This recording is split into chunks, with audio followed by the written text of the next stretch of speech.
It is 12:30. I'm Jane Monreal. Thanks for joining us here on Live Impact News on WCNC Plus. Very nice Friday so far in the Queen City, as today is commencement day, graduation ceremony for Gaston College, celebrating their class of 2025. A live look right now at Caramont Health Ballpark there, and a lovely afternoon. Wouldn't you say, Carlene? Yeah, they wrapped things up. It looks like there's still some stragglers taking some pictures and everything, but oh yeah, it was packed house. We didn't saw you? It earlier. I mean, yeah. After my graduation, didn't you hang out for a while, taking some pictures back in the day? I took a few pictures, but we're talking about our pictures. I didn't take nearly as many as I should have.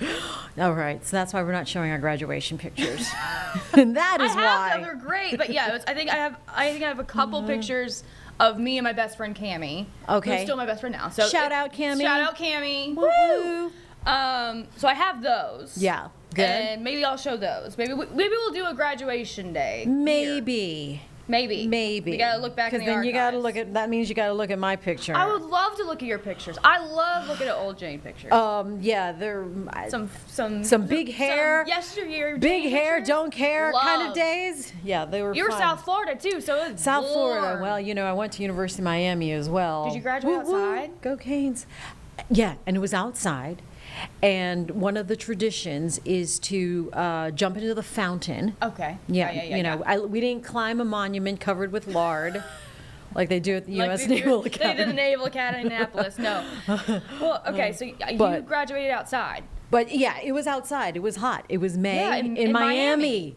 So you know how that goes. I mean, thankfully, I went to South Carolina, and Inside? Yeah, it was inside. Oh. High school was inside, and Nice. college was inside. Well, I lucked out because some of them had the outdoor one, and people said the humidity was just through the roof. Yeah. Yeah, it was nice to jump into the fountain Oh, after for sure, yeah. sitting outside for so long. So it is a little humid here in Gastonia, but you're celebrating, so Yeah. it's a good occasion. Let's take a look at the Queen City here, uptown. Cloudy, certainly, which actually feels pretty good because it is so. It is kind of humid, more humid for this time of year than it should be, is what we're told by our weather impact team. But it should be nice for Quail Hollow, and hopefully they are doing the thing. I hear that it's a rough go for many of the players there. Yeah? Saw some highlights earlier. Is it because it was wet and stuff?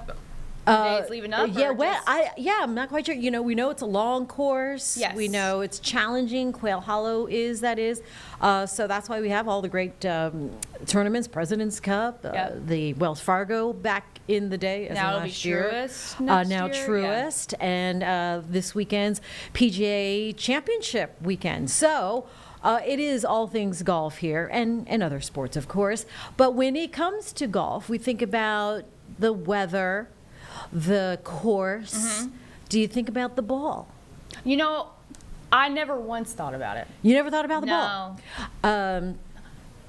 It comes into play. It does. Yeah, I imagine it comes into play. It's just something I've never. There's too many I think things. it's all The about clubs. The clubs, clubs get the. Yeah, I think about all that. graphite versus steel. Yeah. So much to think about. But the ball itself is like, that's a ball.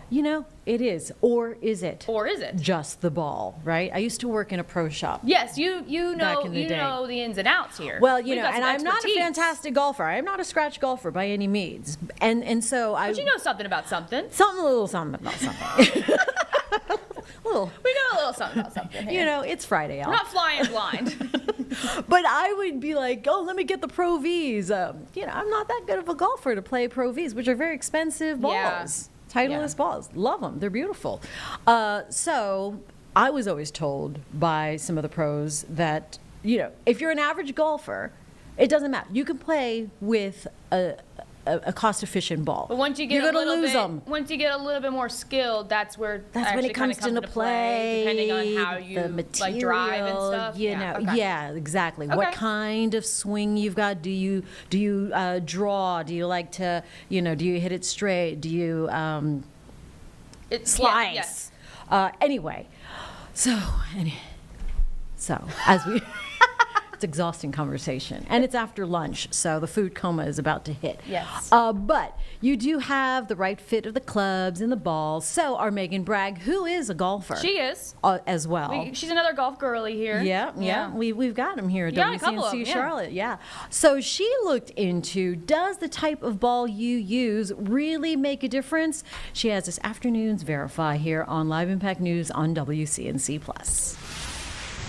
Step foot into a golf club and you will find an array of golf balls ranging anywhere from $10 a dozen to $50 a dozen. As an average golfer, does it really make a difference to spend more green on golf balls to get you farther on the green? To get answers, we went to someone who really knows about the game of golf.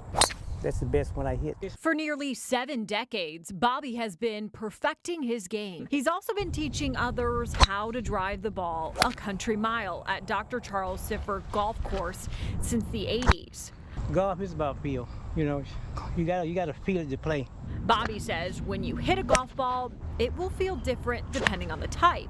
Golf.com shows the difference in types of balls. The top tier golf balls are made to spin less off the tee, optimize distance on longer shots, and provide controls in shorter shots.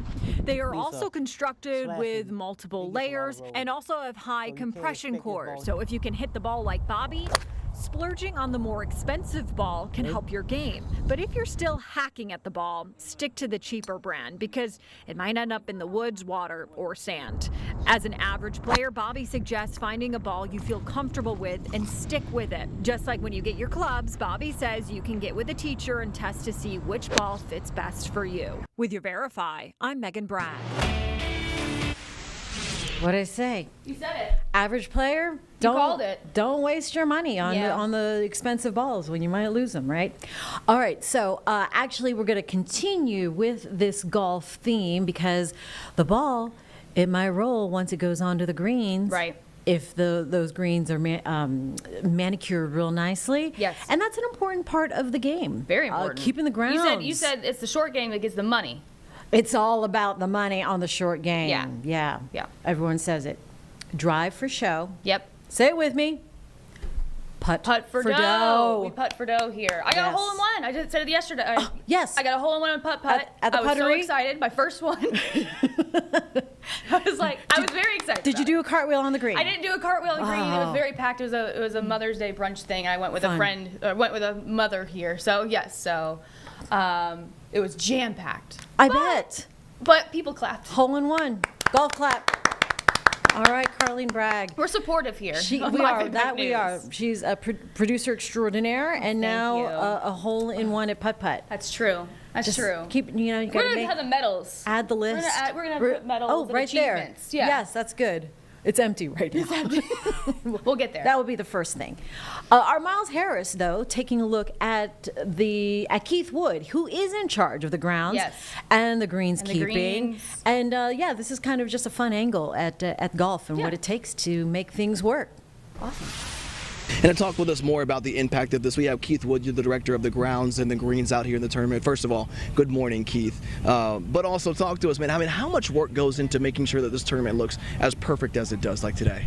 Well, thanks for having me, Miles. But years and years go into planning to host these major championships. And while we do host championship golf quite frequently here in Charlotte, the PGA Championship is one of the majors on the golfing schedule and the scale of this tournament is so large that it just takes lots of planning, lots of coordination from many people to pull this thing off. And I mean, so far it looks absolutely amazing. We got to go ahead and say that for you, though, too. But obviously, there's been a little bit of a challenge with getting sure that this looks well. We're talking about that weather, the rain that we saw on the days leading into today. And you guys have a specific system, right? Like a sub-air system that works on the ground. So you're going to talk to us about how that's been able to really help you guys get into today. Yeah, it's never good when Brad Panovich says, get ready for soaking rains over a period of days, and that had me kind of worried there, to be honest with you, Miles. But we made it through. The sun's out. I can see my shadow, so hopefully the weather dries up for us. But and speaking to the sub-air, what the sub-air does on the greens, it's a fan that works underneath the greens, and it helps draw moisture out of the surface, and not only helping to draw the moisture out, but draw oxygen in. So when you talk about plants, their roots respire. In order to have a healthy root zone, in order for the plant to be able to take the stress that it endures in a major championship golf tournament, being mown 4 times a day, being rolled constantly, having 156 players trample across it, you need to have a very healthy root zone, and that's what the sub-air does for us. It really helps those roots be able to support the shoots, and that way we can have a good putting greens. Is there one hole in particular that was maybe needed a little bit more work than the others? No, all 18 holes have the sub-air system underneath them, including our practice greens, so that way they're consistent from one to another. That's another important thing with major championship golf. You don't want one hole playing a certain way and another hole playing another. So for us, consistency is key, and we use them on all our putting surfaces in unison. Is there one hole in particular that you like to work on most, so that gives you like the best visual for this tournament, would you say? Oh, my favorite hole now, if you're asking my favorite hole to watch golf or to play, is the 14th out here. It's a short par 4. It gives plenty of risk-reward options. You can go for the green or you can lay up, and we're going to see that this week. I think the setup officials are going to give the pros the opportunity to go for birdie, and if they're not successful, they'll probably end up with a bogey. Okay, but good news though, no really after effects when it came to that rain that we saw kind of lingering into the play this week or this weekend. Well, the course drains really well. I mean, sure, we definitely need some sunlight, and if the wind would blow a little bit, that would help firm things up. It's not going to play as firm as we want, but the surfaces are good, and they're playing the ball down, which means when the ball hits the fairway, they're not able to put their hands on it, and they have to play it where it lies, which is a big feather in our cap, and that's the way we want it. And we talked about it though too. I mean, having this tournament here in Charlotte just has to have so much meaning for you and your team, being able to get this off and running though too. So needless to say, you're excited. Oh yeah, we're very excited, and we're a little exhausted, but we're waiting for Sunday to come and see that champion get crowned, and all this hard work is going to be worth it for everybody.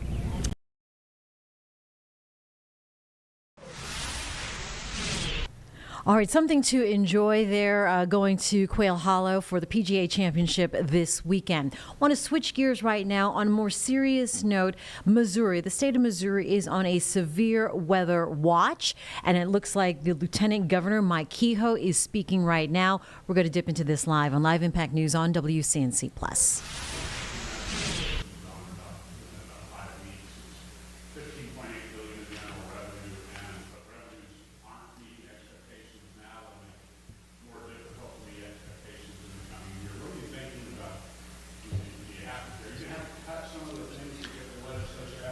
Well, as you know, the House and Senate came to some different agreements and pieces of the budget. We haven't been able to, we are, as we speak, putting all those pieces together back into the framework to make sure we understand how everything affects. But as I said earlier when we talked about House Bill 19, the House very much and we very much were in favor of leaving significant money on the bottom line for future years, Rudy. I know households and businesses in Missouri do the same thing. And I don't think it's ever appropriate for some politician to think just because we have it, we have to spend it. I think it's more appropriate for us to leave some reserves in the tank for the times when the budget does get tougher. And I think you're right. I think the budget could get a little more challenging in the next couple of years. We hope that we have enough economic success and economic development in the state that helps us work through that. I think that's a balance that we will hope to put in place, but we want to be prepared. We have time for a couple more, so if folks haven't asked the question yet. Governor, do you have an understanding that if the stadium's legislation passes, have the Chiefs and the Royals committed to staying in Missouri?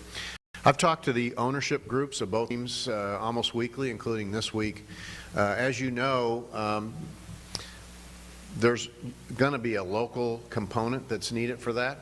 That can't happen as fast as everything else, but the teams have indicated to me if we can get legislative approval passed, obviously somewhat well in advance of the June 30th deadline, and that's not that far away right now, it certainly would be a significant milestone for them to consider what we're doing. So I don't want to speak too much in favor for them, but we've run through several scenarios with them, and I think our piece going first really would send a statement to those communities as well. I think it would be a great step in the right direction. Yes, sir. Mr. Governor, so there was $20 million for a parking garage here in here in Jefferson City, $15 million to assist with the Missouri Penitentiary, and $4 million for juvenile correction facility here in Jefferson City. Those items they didn't cross the finish line with House Bill 19. Are those items that you would be interested in looking to further in another session? Well, like I said, obviously we're sensitive to what we see in Jefferson City. It is my wife and I's home, but there's projects sensitive to communities all across the state that are similar to that. So I don't want to weigh out one thing over another that Jefferson City had versus Cape Girardeau or Kennett, Missouri, or St. Joseph, Missouri. There was a lot of projects that helped communities in House Bill 19, and as I said earlier, that's part of the big picture that we're looking at on what we can do to take a second quick look at that. All right, folks, it looks like Lieutenant Governor Mike Kehoe in Missouri taking a live press conference there. Questions now regarding bills and such in Missouri. He moved on past weather. So we are going to move now over to D.C. because the House Budget Committee failed to advance the GOP's reconciliation plan, also known as the One Big Beautiful Bill. So the House budget has failed. They are taking reaction right now. One of those no's was from Republican Ralph Norman out of York County. As we wait for his reaction, let's go ahead and listen in here on Live Impact News on WCNC Plus. Of course, we've been working closely with the White House and with the President to advance this. I didn't see that specific tweet that you talked about, but I'm proud of the work that we did here. This is a great bill, and it's going to advance the President's agenda as well as the mandate that the American people gave to us in November. And so we will get there. I'm quite confident that we're going to get this done. We'll vote this out of budget, ideally on Monday, and then move from there. Does this put you guys off your time? Are you concerned with the fact the President told Republicans to get on board and still there were 5 no votes? No, this is part of the process. I mean, this happens in multiple bills. It happened to the Democrats last cycle. It took a while to get their agenda done. We're a diverse conference and with a very tight margin, and so it takes a while to work through these, and it was a very aggressive timeline that the Speaker had put forward, and I think we're going to still need that. Was the President or anyone from the White House on the phone with some of the holdouts as these negotiations were going on?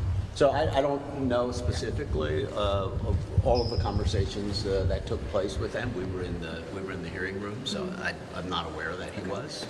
Are you concerned, sir? Are you concerned that the more conservative this bill gets, the more cuts that you make, that you run the risk of losing moderate votes when it gets to the floor? Well, it's always a balancing act, right?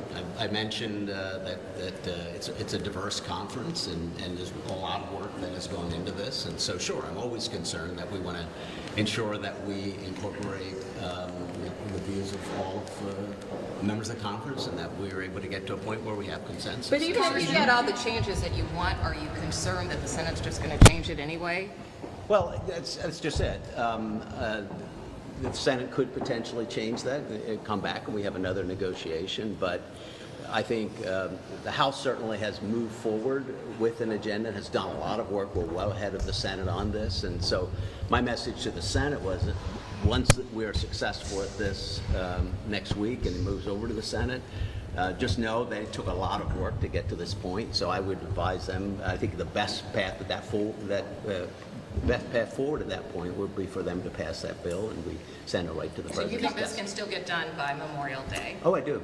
Yes. You think it can be out by Monday? Holdouts are asking to speed up the implementation of the Medicaid work requirements and the green energy tax credit rollbacks Is that logistically possible, or does the administration need more time to actually work through and implement that, which is why another debate started? Well, I'm not going to talk about specifics of to what they're asking for or what we're talking about, but sure, there are changes that could be made to any of these provisions. There are different dials here and there. There are different deadlines. So there certainly logistically could be changes made to those provisions or others in the bill. Do you think you'll get a deal by Monday? Ideally, yes. Are you staying in town? We're already very, very close, and I think there will be continued discussions going forward right now, and so I think there's a very good chance we have this complete resolved. Do you think the requests that they're asking for are reasonable at this stage? Yes, I do. Again, those of us in the Budget Committee were concerned that this bill is a balanced bill as well. It doesn't add to the debt, and those are their concerns as well. And so I think they certainly are reasonable. And we're going to work through those. Are you staying in town and are these folks I going to will be staying be in wherever town? is needed to get this resolved. Do you think that the pressure from President Trump helps this get over the finish line, or is it necessary to get it over? Last question. Yeah, and I have to go. Sure, the president weighing in is always helpful here. And we're trying to work with the administration to ensure that we pass his agenda as well as the agenda or the mandate that make good in the mandate the American people have given us in the election. And so we've been working closely with the administration, and I think him weighing in is always helpful. So thank you. Thank you guys. See you all. Is that one yours?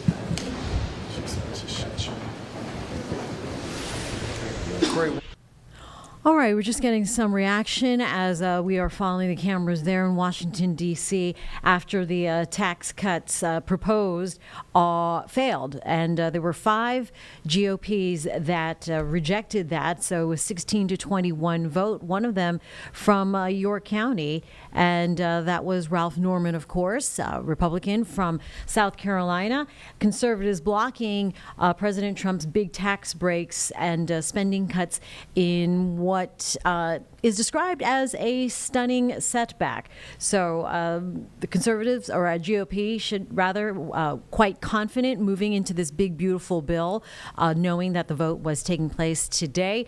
And as it appears, it has failed. So where it goes on from here, that is yet to be determined, but perhaps by Memorial Day something will pass. But again, the one big beautiful bill failing in the House Budget Committee vote, a 16-21 vote with 5 GOPs voting against it. All right, back out here, the Queen City. It is quite humid. Look at this. My hair is so curly. That's what happens when it's so humid, Carlene. I curled my hair this morning, and what was the point? What was the point? What was the point? What are we doing here, right? I mean, Jeb, how's your hair? Jeb's rolling. Jeb's rolling. But here in the studio, it's cold, so that's why I'm wearing a jacket. Yeah. I'm all kinds of confusion. Yeah. You know, I'm it happens. confusion as well. I'm confusion as But well. you know who's going to set us straight? Majestic Storm. Majestic Storm, of course. She's got our weather impact lookout for the forecast for this weekend. And she is checking things out here. This was previously recorded on WCNC Plus. Turning now to your forecast, it is a hot and humid Friday. Majestic Storm joins us now, and some of us can see some showers this weekend and this afternoon, Majestic. Exactly. I mean, really for most of us, the big story is that heat and humidity. Today could be the first 90-degree day of the season so far, so everyone's going to feel that. But I'm really keeping a close eye on this. Very strong, powerful, dangerous storms well off to the north and to the west of us. As we zoom it in, it's really just tracking across Kentucky, north of Nashville, heading north and east. But because we're so close to this, the National Weather Service has issued a severe thunderstorm watch for parts of our viewing area. That means that we're simply watching the area because the ingredients for a strong storm to develop, although it's possibly going to be very isolated in nature, is there. So we'll be watching that. If you're in Boone, you'll have some light scattered rain showers moving in now. Avery County will be keeping a close eye on you as well, especially tonight. This is in place place until about 6 o'clock. So let's walk you through everything you need to know over the next several hours. As we're looking at the Charlotte metro area, as far as severe weather goes today, it's very, very low. It is mainly just a cloudy, warm, and humid day. But whenever you see areas shaded in red here, issued by the Storm Prediction Center, this time of the year, it's really not a great setup, and that's exactly where those strong storms are currently firing up. Now notice as we bring it on home across the Carolinas, we do have a low and medium risk for severe storms. Wherever you see areas shaded in that orange, that's a medium level threat. So we're not high, but parts of us could see some of those storms that will have the ability to quickly turn strong to severe. And if they do, you need to be ready for heavy downpours, gusty winds, and also frequent lightning. Now, Futurecast is still holding most of this activity to the north of us. That's good. But again, our mountain counties, be mindful of that. There's 5 o'clock tonight. It kind of just slides over to the north of us for the most part. But then watch what happens. New models are now coming out showing overnight tonight and into early on Saturday morning. Here's 4 a.m. If this line holds together, these storms could be very loud. They might wake you up in the middle of the night. Or if you're an early riser, there's 5 a.m. on your Saturday morning, watching for those heavy downpours. And again, it's not just rain, but because of all the heat and humidity out there today, that could be fuel for those strong storms. But the good news is that really by most of the afternoon on Saturday, this is nice clearing. Lots of sunshine on the way, but it is still going to be a very warm weekend ahead. Live look outside, you can see Louisville. Not the most gorgeous Friday, but hey, we're heading into the weekend and it could be a lot worse. We're looking at temperatures right now that are already quite warm. It's 83 degrees right now in Charlotte. Our overall forecasted highs today will rise into the upper 80s and then some low 90-degree temperatures, which, by the way, that's before you add in that humidity. Once we add in that humidity today, it's going to feel even warmer than where it was yesterday, and yesterday was already a very warm one. You can see throughout the afternoon we'll hold on to mainly cloudy skies, but that heat and humidity at times will make it feel like it's around 93, 94 degrees. This upcoming weekend, watch for those scattered rain showers here and there, especially in the morning time hours, but generally not a bad looking weekend. We just really need to be prepared for that heat and humidity. Low temperatures will struggle. You can see only dropping down into the 60s and 70s, and then rain chances next week will start to increase again on Wednesday. So we'll be watching that system very carefully for you. There's that 70 forecast as you're making those weekend plans. If you are visiting from out of town at the PGA, make sure you stay close to the WCNC weather team. We'll keep you up to date with all those updated changes for our weather forecast. All right, a sticky weekend there, Quail Hollow, and a fun one at that. Hopefully you're enjoying yourself if you're visiting the Charlotte area to watch the PGA Championship. Let's see. It looks like our Nick Carboni talked to the captain of the Charlotte FC at Quail Hollow, Ashley Westwood. He's a big fan of golf and the PGA. I mean, really, the stars are out here this weekend. So we're going to play this interview for you right now. This is from earlier this week, from yesterday. Yes. All right, from on WCNC Plus. Thanks for watching. Here at Quail Hollow Club for the PGA Championship, and look who we found. It's Charlotte FC captain Ashley Westwood. Westy, you're just having a great time out here. I see you at so many sporting events in Charlotte. What's special about being an athlete in this city, but also a fan?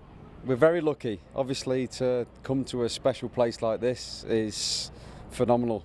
I've been lucky enough to be invited to play here, so me and the manager played here 2 weeks ago, I think, when the stands were up, and it's just a magical place. So we're very fortunate with what we do, and we like to surround ourselves with the fellow sportsmen. And what's it like to be here with Frankie? Yeah, it's great. I mean, he loves his golf, so I think I force it on more than he likes, but he can hit it. He can hit it. So he's following the footsteps of the Rorys, the Tommy Fleetwoods, because we like to stay English. So hopefully one day he might be playing here. Well, you have the unique perspective of watching the tour guys play here, but also having played the course yourself. So what advice would you give these guys maybe going into 16 where Rory, Xander, and Scotty double bogeyed each on Thursday? Well, we were just watching the 17th. We were sat on the 17th from what looked a great shot. All of a sudden it's in the water. So listen, they're not going to take advice from me, and I wouldn't, because I've hacked my way around here. But now when we've watched them on the practice area, and when you watch these guys, my wife was mocking me earlier, saying I'm a fanboy, and when you see these boys hit a ball, it's phenomenal. So yeah, I'm fully fanboy today. All right, well, give us like your best shot at Quail Hollow Club, the one you just can't you can't forget about that keeps you coming back? Okay, so first hole, nerves, drove it, unbelievable. Obviously it's a par 5 for us, but it was reachable in 2. And then I hit, I think it was a 6-iron into the green, and I birded it. So I would say the first hole, coming off the bunkers down to the green, was phenomenal. So yeah, the first hole, but from there it went downhill. I was going to say no follow-up. I'll just assume that's how it was for the rest of the 17. I think it was about 104 after that. Westy, thank you. Good luck Saturday, but enjoy your time. Thank you. Enjoy. You know, PGA is not the only thing that's happening in the Charlotte area. By area, I also say North Carolina, because people are going to travel from here to Wilkesboro for some racing action, right. Carlene. So exciting. North Wilkesboro. Yeah, All-Star so Weekend it's is back, baby. All right. I mean, really, we're in the heat of things now. Yeah, we're in the middle of the season. It's always a fun race, too, because you get all of the winners. So it's winners from this season and last season. Okay. They can race in it. Yep. If you've won the All-Star race before and you're still racing full-time, you can race in it. And if you're a Cup Series champion who is still racing full-time, you race in it. So it's all winners. All winners. I mean, and all the big names are going to be there. All the big names are there. All right. Yeah. So we had our partner, Logan Campbell, right, from Greensboro. She went to the racetrack, giving us a little bit of a preview here, and we can play that now, right? Yep. Yep. This is on Live Impact News on WCNC Plus. This morning, Giselle Thomas joins us from live at North Wilkesboro Speedway. Good morning, Giselle. So tell us, this is the 3rd consecutive year Wilkesboro has hosted the All-Star race. What's the atmosphere there like?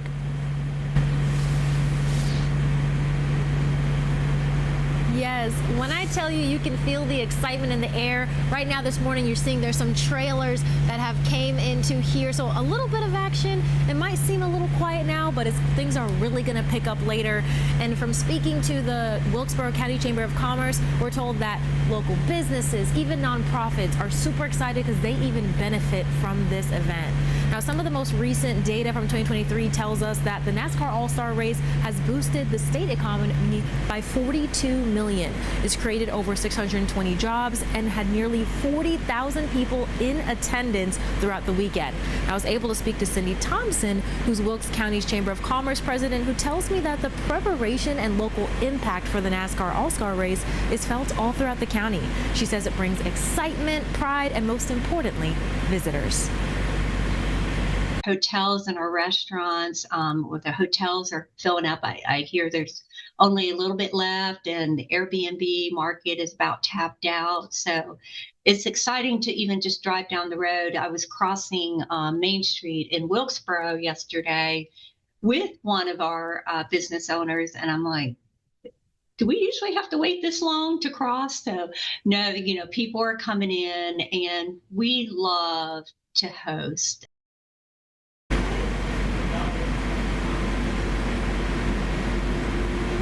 And just so you guys know, there's a few cool things that fans will be able to enjoy this year. There's a bridge that actually connects from a parking lot 5 to allow fans to be able to cross right over Highway 421 so they can get right here to the Speedway right in time. All right, and Giselle, what are some of the events that are planned this weekend?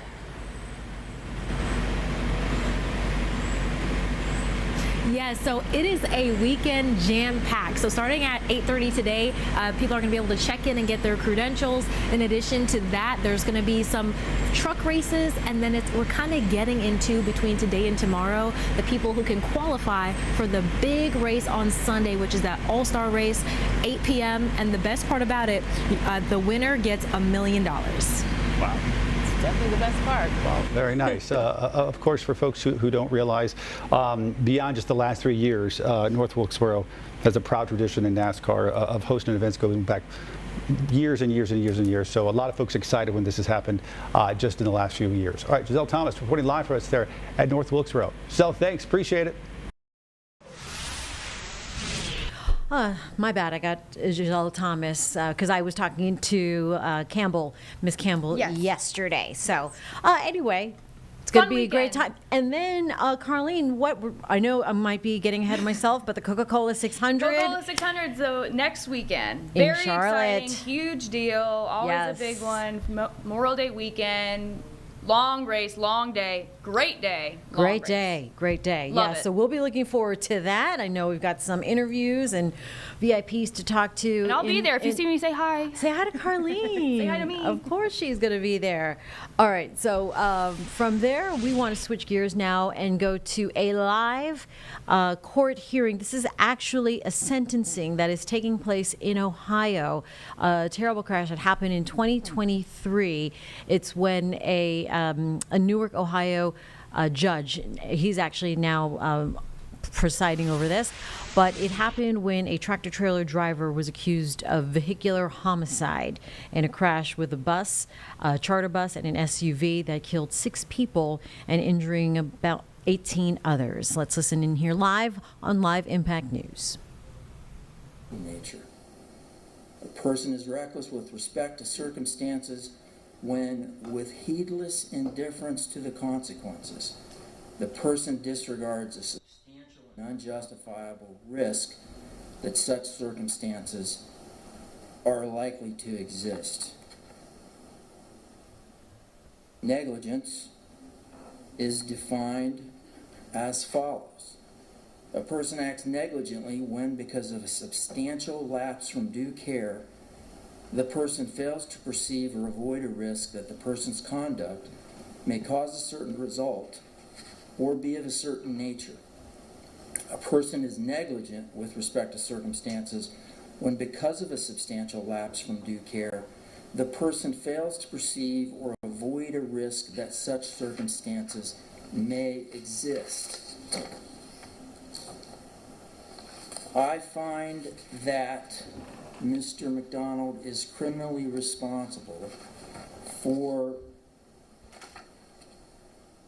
this accident, this collision. However, I find that the state has failed to establish beyond a reasonable doubt the element of recklessness. There was a lot of argument and evidence centered around the data from the defendant's cell phone. Frankly, I did not find the evidence regarding the data from the cell phone to be convincing. Because I find that the state has failed to meet the element of recklessness, I'm going to enter a not guilty verdict on counts 1 through 6 and 7 through 15. However, I will enter guilty verdicts on the lesser included offenses to counts 1 through 6, which are vehicular homicide, violation of revised code section 2903.06 A3A, which is based on his negligent operation of the vehicle.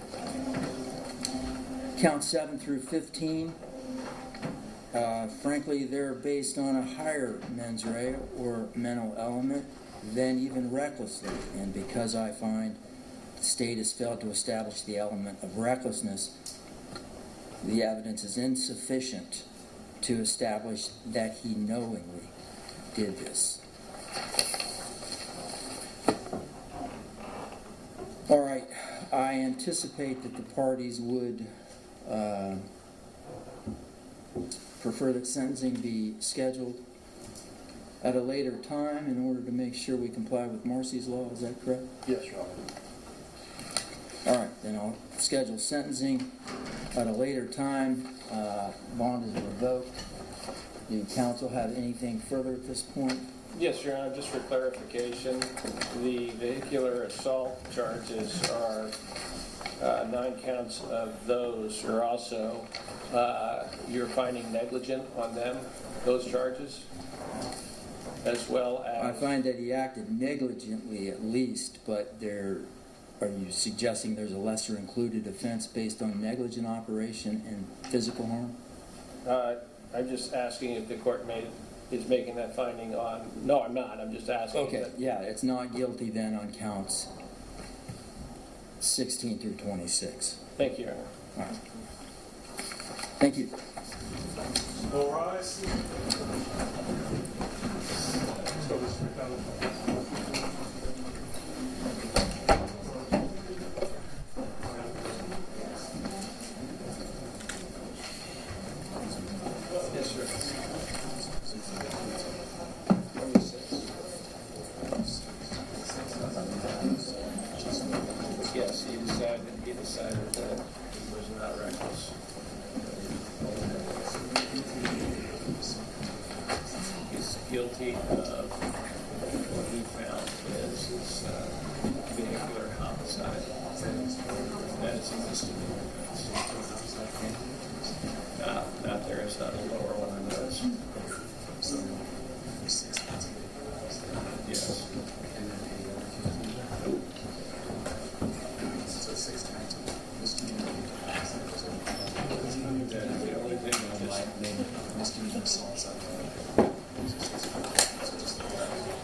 can ask the judge, and that is the city's only misdemeanor sentencing.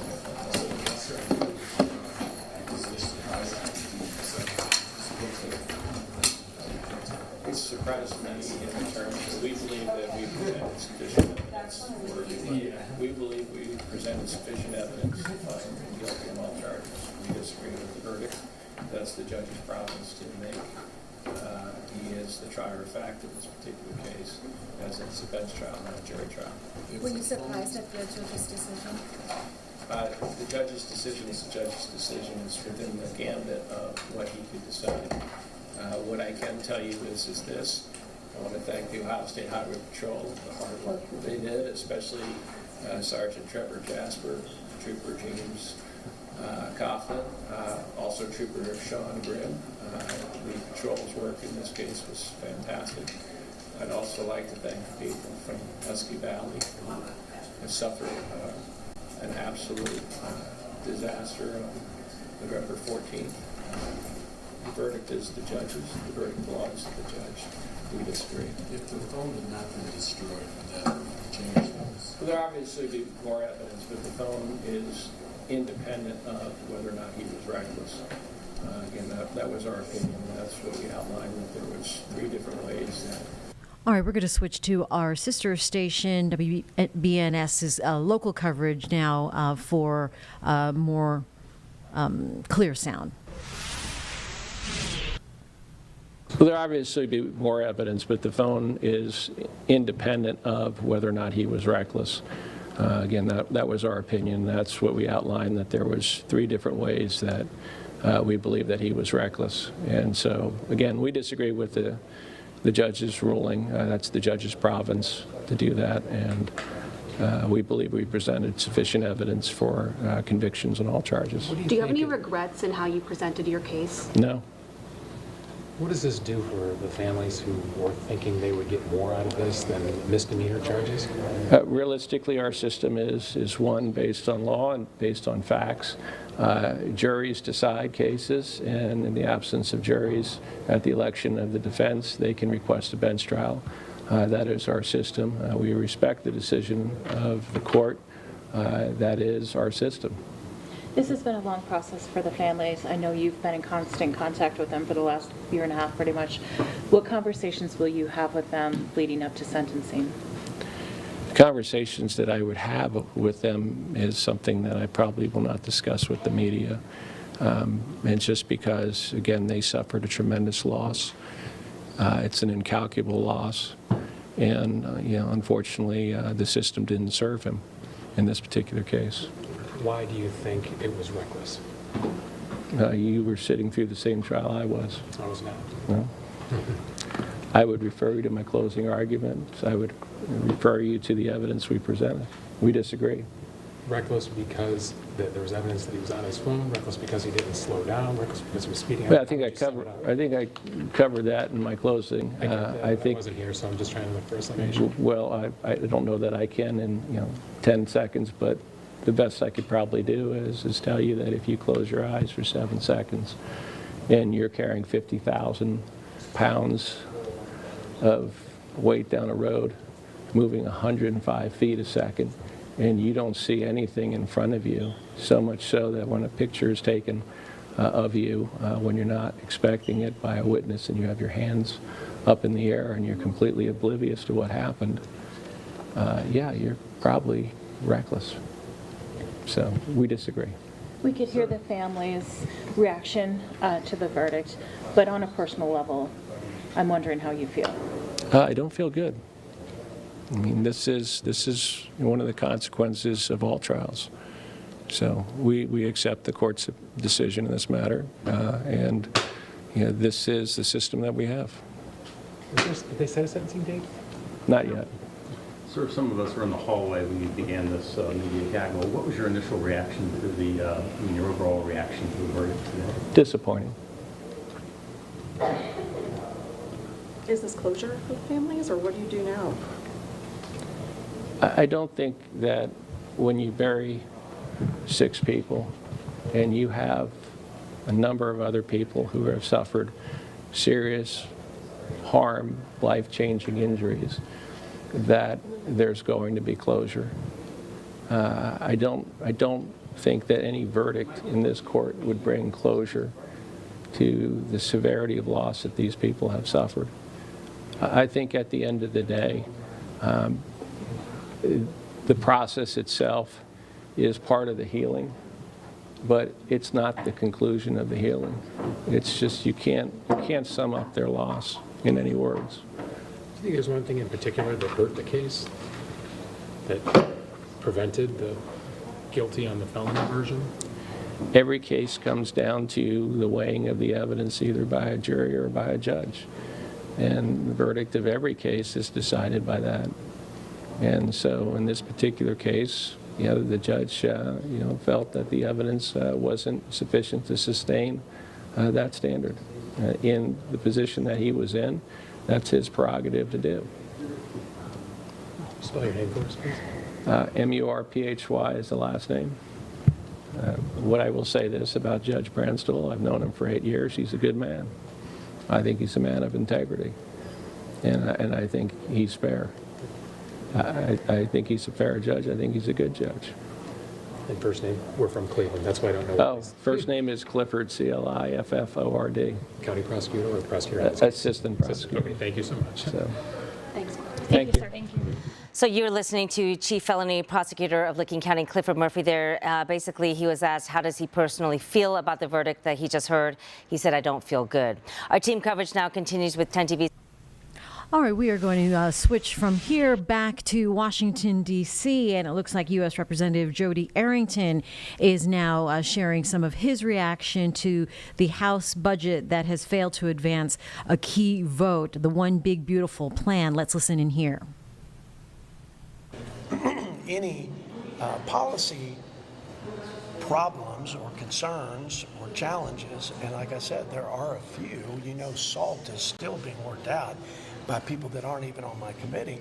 Those things have to be meted out through leadership, through other members in the conference, but not on the not at the budget committee. I don't think that's appropriate. So that's my position. My members knew that, and I will say this, as a result of today's hearing and following through on it and taking the vote, I think we're very close to the resolutions necessary to get it out of this barn and into the pasture of the Rules Committee and the floor. Mr. Chairman, can you talk for a moment? Can you talk for a moment about the possibility of this being a catalyst? And Chad is just so much louder and prouder, so I've got to recognize it. That's a pro right there, But explain. I'll You come said back you to it. called this a catalyst. Yeah. Explain why a failed vote today actually gets people to maybe get more serious about that, or gets them to the table, or gets the other side to work out whatever their disagreement is. Because you're not accountable until you cast your vote for the people you represent. At the end of the day, politicians are good at talking, but even we politicians, when we take a vote, it carries a tremendous amount of weight because you're voting on behalf of your constituents. But you also have to vote your conscience. And I respect that. But so calling the vote again provides, I think, a greater weight and gravity to the moment. It's a catalyst to moving things forward, and it provides clarity, real clarity, with respect to where the rub is, where the pain points are, so that you can get to work to resolve it and move it forward. You cannot debate in circles ad infinitum and not make decisions. That is a leadership principle that applies to Sunday school teachers and members of Congress. And so I feel like because of the work we did today, and by the way, we went through the substance of the debate with the opening statements and the motions to direct on both sides, and that part is complete. We don't have to repeat that. What we would do is just call a vote again, and I suspect in very near term, we will have a resolution, and I'll get all the votes we need to pass it out. You don't think this delays Go ahead. We go here and then here. Here and then here. Mr. Chairman, do you think that President Trump needs to get involved, though? See, I should have never said it. Whoever talks the loudest is going to get rewarded for that. Thanks, Chad, for setting that tone. Do you think that President Trump needs to get involved to break this impasse? Does he need to make calls to The president's been clear. He wants this done, and he wants it done at the earliest practical time. And the commitment has been by Memorial Day. And we've been on pace or ahead of schedule to accomplish that. Now, I could have played the game of just holding off on the vote. I just don't believe in that. I believe you give it plenty of time to debate, and you make all the compelling arguments you can as the chairman.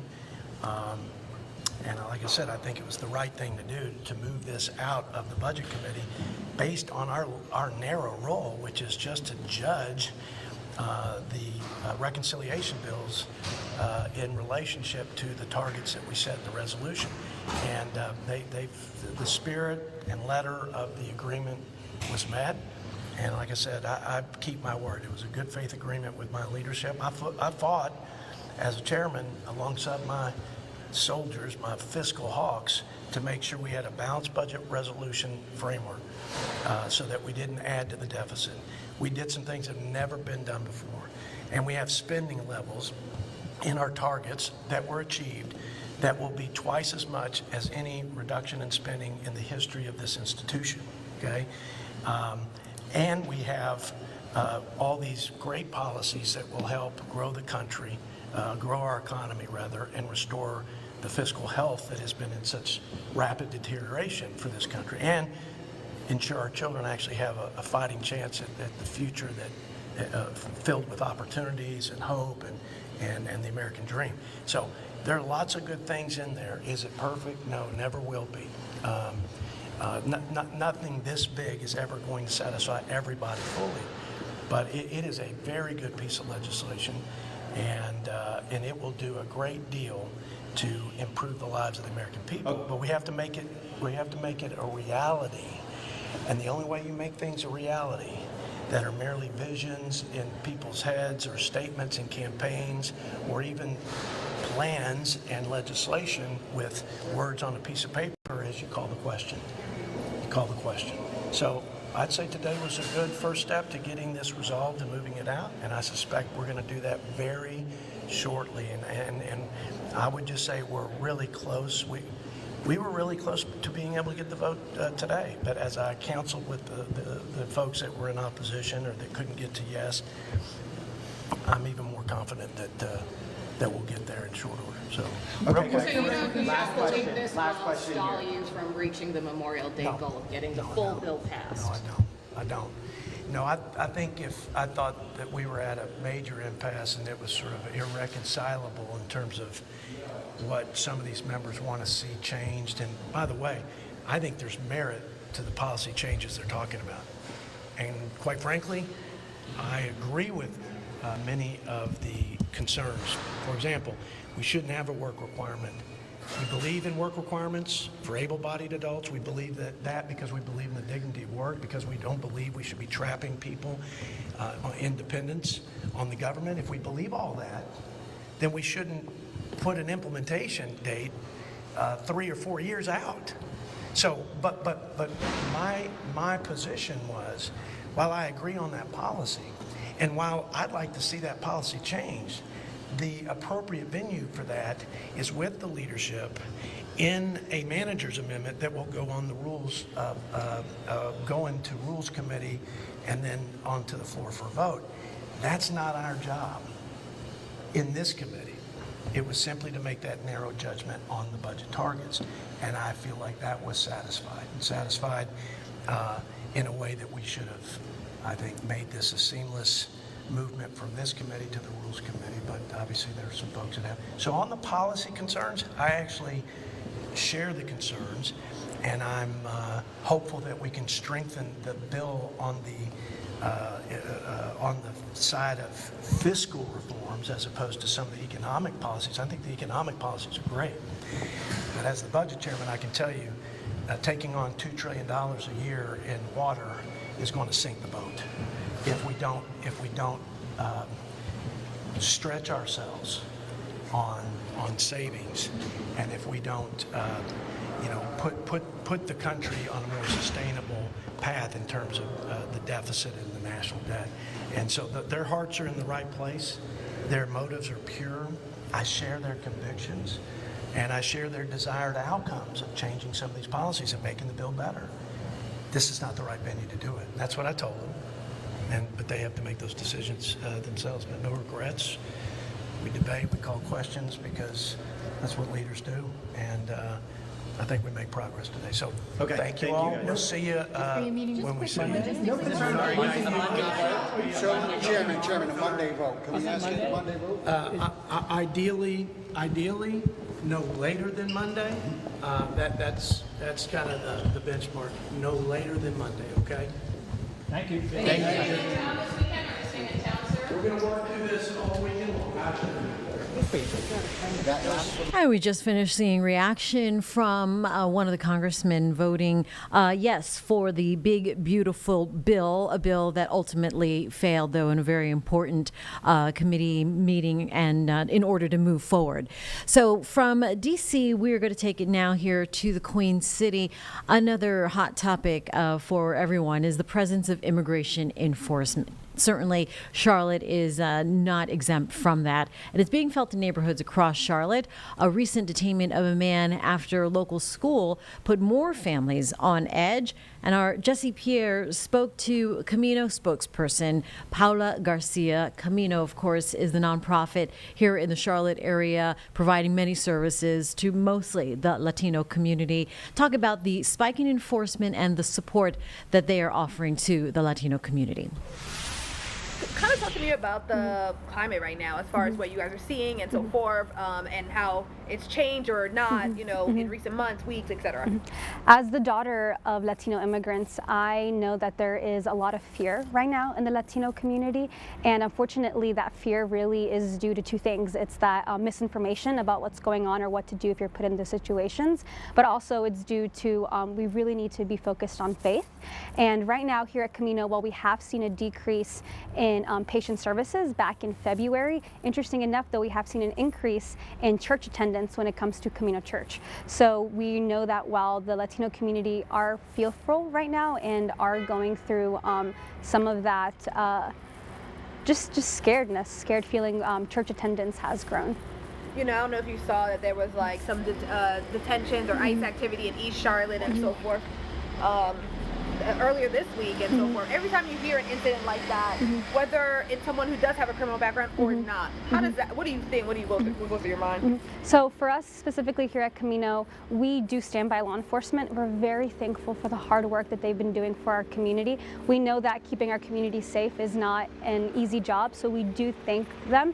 But for here, what we want to make sure that we're doing is equipping Latinos with the resources that they need in order to make those informed decisions. And then you mentioned too, like, there's a feeling of fear and so forth. Kind of talk to me about some of the things you're hearing. So as I mentioned before, we have seen a decrease in some of our services here at Camino because people are afraid to leave their homes. They are afraid to go anywhere that they might not necessarily have super trust in or that they might not know, or especially if someone doesn't speak their language or know their culture, there might be that little bit of hesitation. So we have seen that here on our end, and we have seen an increase in people who are seeking pastoral care or who are seeking someone to talk to, because right now people are afraid, and we do know that Latinos, they primarily, their main way of communication is by word of mouth. So we have seen an increase in people wanting to get together and get to talk to one another that are part of the Latino community. And you mentioned it earlier, but you kind of said you guys don't go left, right? You're talk to me about that, or give me, Yeah, so here at Camino, we don't lean left, we don't lean right, but we lean Latino. We believe that Latinos are the future of this country. I don't know if you knew this, but the average age of the U.S. white American is actually 56 versus the average age of the U.S. Latino is 11. So here at Camino, we say that el futuro es Latino, meaning that the future is Latino. And we're not saying that as part of a political movement or anything, but what we mean by that is that it is going to be a demographic destination. We also know that Latinos are people of faith, that they're hardworking, and that they're people of family. So we believe that with those values, Latinos really can save America and make this country great. And we really know that with the Right now, we want to bring you some breaking news. Out of Jacksonville, Florida, the airport is closed. Flights grounded because of a number of car fires inside one of the parking garages. We're going to dip into our content partners' feed right now as they are running up live covering this. Let's listen in here on Live Impact News on WCNC Plus. That's where you're going to be seeing if we do have any reduced in air quality. If you walk outside, you're definitely smelling it all the way up towards I-95 and even east of I-95, possibly extending all the way out towards Amelia Island. I'm sure if you go outside, it might be smelling a little bit interesting or a little bit different, and that's what you're smelling there just due to that westerly breeze. Now, if you're just towards the west of the airport, completely different situation. It's just kind of this light breeze carrying all that smoke away. Do want to look at traffic conditions real quick, because here's I-95, and then you can see here in the reds, it's already backed up all the way back over towards the interstate. We're starting to see some delays being picked up there. Then you got International Airport Boulevard. That's what I think I said, International Boulevard, International Airport Boulevard.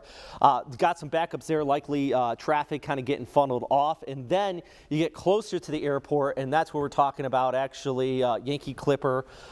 They also Dixie Clipper Drive. Both are closed at this time, basically inbound and outbound from the airport, as we talked to a few people just a moment ago, saying that they couldn't even get shuttles out of here. I mean, you got to let the emergency services do what they do there. But if you're heading towards the airport or anywhere around the airport, Airport Road, be ready for some road closures, or just avoid the area if at all possible. And on top of that, I've been kind of pointing this out too, the heat temperatures into the 90s, the heat index is the mid to high 90s.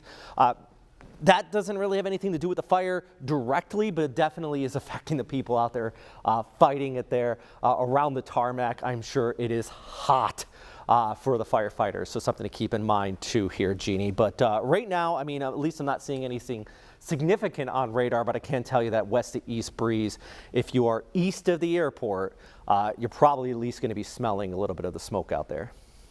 All right, very much. Thank you so much. I appreciate that, Robert. You'll keep us posted.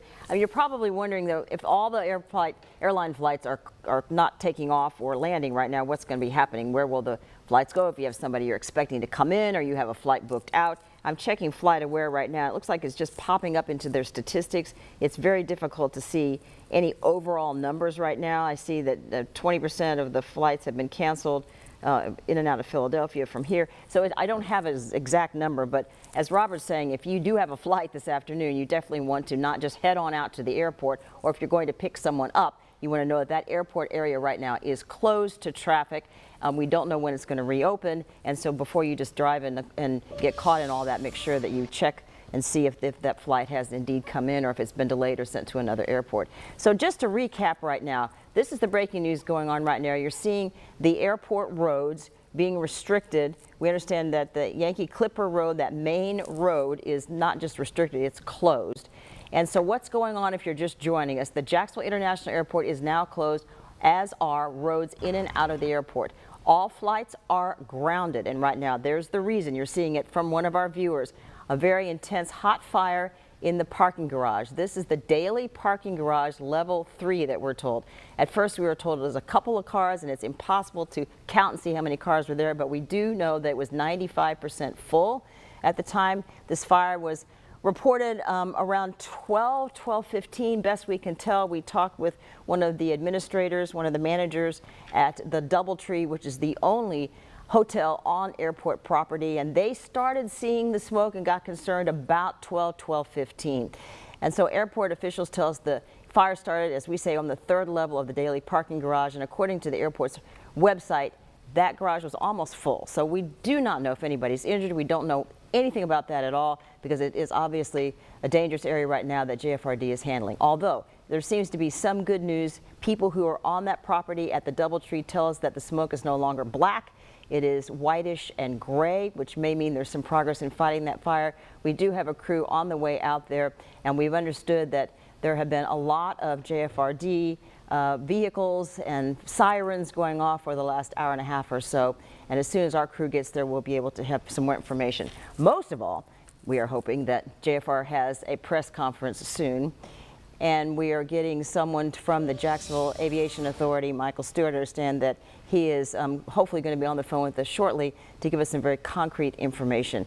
I'm giving everything that I know right now, and as you can tell from listening to me, the details are very sketchy, but this is a major piece of breaking news, so we wanted to keep you posted. We do have this tweet from the Jacksonville International Airport. That's the latest official information that we have. And if you could tell me when this tweet came out, if someone's listening, a producer right now, I think it's been at least about a half an hour or so ago, 12:45 p.m. Okay, so that gives you a time frame to look at when this information, the last bit of official information that we've had. Oh, good news. We now have Michael Stewart on the phone, so we are able to get some concrete information now officially from the Jacksonville Aviation Authority. He is the director. Michael, thank you so much for joining us. I appreciate it. First of all, everybody is wondering, was anybody hurt? Is anybody injured? Right now, we have no reports of injury as a result of the fire in the garage. Okay. But that's all I have right now. Okay, so please tell us everything that you can. We are anxious to hear your information. Approximately noon today in our hourly garage, a vehicle caught fire and immediately spread to a number of other vehicles. We know there's some structural damage in the garage, and it'll be sometime later today before we can actually get in there to determine how much damage there is. Currently, the airport is closed, and we are working on whatever it takes to get that back open. We strongly suggest that if you are flying or you were planning on coming to the airport to pick up passengers, to check with your airlines on the status of those flights. Michael, do you anticipate the airport reopening today? Yes, we do. We can't be specific on time, but we're working to get it back open as soon as possible. Is the fire out? Well, the last report I had was that it was controlled, but the JFRD is on scene and obviously making sure that it is safe, because all cars in there will have gasoline or an electric battery. So the smallest of ignition could cause more damage, so we want to make sure it is safe before anyone is allowed near the garage. So is it true that the garage was 95% full? We have that on our screen right now. That was according to a website that we saw. Is that your understanding as well? Correct. Okay, so how many cars fit into that third floor of that parking garage? I couldn't tell you on the particular floor, but in the hourly garage, it's around 2,000 cars that would be in there when it is full. So if it's 95% full, we're talking about hundreds and hundreds of cars that would have been involved or at least close to this fire. Do we know if there were cars damaged or on fire below the level 3? It's too soon to get in there to determine the extent of the damage and how many cars. Has anybody seen patients being taken away at all by ambulance? You said as far as you know there were no injuries, but is that still up in the air? I have no reports of injury at this time. I hope not. I mean, I've been in that garage when I've been the only one on my entire level, but I've been in the garage when it's been more full. So we hope that that's all clear. And if you could just please delineate for us which roads are closed. Can we get that officially, please, from you? That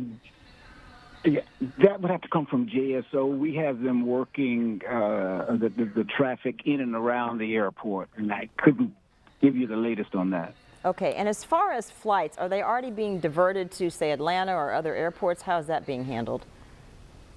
Well, that is being handled by the FAA and the individual airlines. But yes, once we go into a closed status, flights are diverted. So that's already been happening? Correct. Okay, so what are you doing with the passengers who are already in the airport waiting for an airplane? Well, we have those passengers and employees sheltered in place right now. I'm sorry. Can you please repeat that? I couldn't quite hear what you said. I said passengers and employees are sheltered in place at the terminal. So when you say sheltered in place, does that mean they are not allowed to leave, or what does that mean exactly, please? Well, for safety's sake, they're not allowed to get back to the garage if they had a car there. And if we want to keep them clear of the area where the JFRD is working the site, and if they have people coming to pick them up, they'll have to go through where JSO is coordinating traffic. So some people are being allowed to leave the airport and meet up with their families via JSO instructions? If they can get to where those pickup points have been determined. And they've got to be safe, of course, right. And if I may ask, please, what airports are you using as far as passengers that still need to fly out and airplanes? Would that be mainly Atlanta or? Well, that's an airline call. So if individuals, like we strongly suggest, can stay in contact with their airlines, and the airline will make those changes and updates as necessary. Okay. And I was wondering as well, as far as inspecting this parking garage, under whose auspices will that be? Who will actually be carrying out that investigation and the inspection of the parking garage at the Jacksonville International Airport? Well, we will handle the contracting of that. We don't have the specific contractor on standby. Sure. And anybody you've talked to, did anybody hear anything explode? Not that we know the cause of the fire, but were there explosions? None that have been reported. Okay. And is there any message that you want to give out to passengers who are just worried because they thought they had somebody at the airport? Well, right now, like I've said, we have no reports of any injuries. If you're at the airport and you were looking for your flight, once again, check with your airlines. If you're in traffic, follow JSO and stay away from the areas that JFRD is working the garage-ish fire. And Michael, if you don't mind, please, is there just one main road? I always drive that same road into the airport. Is that the only public access, the Dixie Clipper, or is it Yankee Clipper Road into the airport? No, there's multiple accesses to the Pecan Park Road, International Airport Road, are other access points. Okay, Pecan Road, International Airport Road, and I'm sorry, the other one, please? Pecan Park and International Airport Road off of 295. Okay, and then Dixie Clipper? Correct. Okay, that's so the primary airport. Those are the three road main off of 95. Yes. Yeah, off of 95. Those are the three main access roads for the public to get to their flights, right? Okay. Correct. Okay. As far as any instructions that have been given to people at different terminals and inside the gates, are they supposed to remain at the gate? Say they're at gate B4 or something, or are they allowed now to wander around the airport? Well, inside of the airport is completely safe. If it's their choice if they want to stay pre-security or post-security. But they're people giving instructions at the terminal. Have you been in the terminal? Have you heard from anybody? Is it calm inside the terminal, or are people? I mean, I have not been there myself. I'm over in the administration building. I know. Okay. And how far away are you then from in the admin building? The admin building, I would guess, is about a quarter mile. Because if I were in the airport right now and I saw that fire right there across the street, I'm sure I would be concerned and asking all sorts of questions. But at this point, everybody you're saying is safe who is inside the airport terminal. Correct. There are updated announcements directing individuals what to do while the professionals handle the situation outside of the terminal. Okay. And I know you have other things to do, Michael, and we do appreciate your help. Just in summary, I want to make sure I'm correct. There is capacity in that daily parking garage for 2,000 cars. Is that right? Approximately. Okay. And it was 95% full. As of right now, no reports of any injuries. and people just need to check with their airline to see whether or not they should come to the airport or where the airplane is going to be going, if it's taking off or not. And you do hope that you're going to reopen Jacksonville International Airport today. Is that still correct? That is correct. You've been very patient with us, and we do appreciate your being on the phone today. Thank you so much. You're welcome. Okay. Have a good day. And also, we're going to be speaking right now to Bella. I understand that she's the one who's taken this video that we've seen over and over again, but it shows the flames. This was earlier today. And Bella, can you hear me right now? Yes, I can. Okay, Bella, thank you so much. Are you a passenger, or how did you wind up taking this footage today? I was a passenger. I was sitting in the back seat. Okay, were you headed into the garage? Tell me what all happened. What'd you see? So when I was heading in, there wasn't really anything going on. There was a little fire rescue truck. And then I got to my mom, and she was like, look, there's a fire. And I couldn't even see it at that point, and we weren't even in a rush. But it definitely escalated quickly. And so we both got in the car, and she's like, video it from the back. And then it was pretty scary driving past. It was very hot, and, like, you could hear the popping of the cars. And so I was like, please, like, get out of here quickly. Okay. And we did make it out good. And Bella, we do appreciate your being with us. And I just want to be honest with you, the phone call is breaking up just a little bit, so I'm not sure I quite understood your story. And if you don't mind my asking you again, where were you when the fire, I heard you say it was hot, but I couldn't quite understand what you saw. I was in the arrivals, and we, like, just saw the cars catching fire pretty quickly, and we're driving past it. And, yeah, like I said, it got really hot, and we, like, heard the popping. And when you say popping, did it sound like something's exploding or just popping from a fire? Like popping from a fire, just like a campfire, but on a bigger level. Okay, so were you supposed to get on an airplane, or were you picking somebody up? I was picking up my mom. Okay, so you got with your mom. She's okay? Everybody's all right? Yes. Okay, that's good news. Okay, very good. All right. Well, Bella, you just hang with us for just a moment, and we're going to check in with our reporter, Riley Phillips, who's at the airport right now. We do appreciate, we're glad you're safe. We're glad your mom is safe. And let's go now to First Coast News' Riley Phillips. And Riley, where are you right now? Yes, Jeannie, we are at the cell phone lot here at the airport. We just got here. This is where we're being told the media staging is going to be. So we're still waiting on a time for an update, a press conference, an update on from authorities. But let me show you what we've been seeing. So this is the economy lot. We're here, and you can see police have this road totally blocked off. You can see people parked up that way near the economy lot. This is what we saw driving in. A lot of people pulled off on the side of the airport service road, along the side of International Airport Boulevard. People just parked, presumably waiting to see what's going to happen, if they're going to be able to get to the airport at all today. And then if we swing the camera around, we can show you people who are waiting here at the cell phone lot. People are outside with their bags, with their luggage. It's unclear if they were on their way already at the inside the airport terminal, and we're told to come back here to the cell phone lot, but a lot of them sitting outside in the shade. It is quite warm out here, Jeannie, so they're just trying to cool off here with their bags. Still no update on when or if the airport is going to open today, but we are seeing some cars parked along the street here as well, right outside of the cell phone lot. So just a waiting game here at the airport right now. And so, Riley, let me ask you, as far as you're getting to where you are, because those roads are closed around the airport, how did you do that? Yeah, so my photographer and I took the airport service road that runs parallel to Airport Road, which that is the road you take to go directly to the airport here. And it was backed up. We weren't sure if we were even going to be able to get here. I was starting to get a little nervous that we might miss the press conference just because of how bad traffic was backed up. We actually watched people drive along. There's a median that kind of separates the airport service road from the actual airport road. And we saw people kind of make an illegal turn onto Airport Road, drive through the median. One car got stuck in the median trying to get onto Airport Road.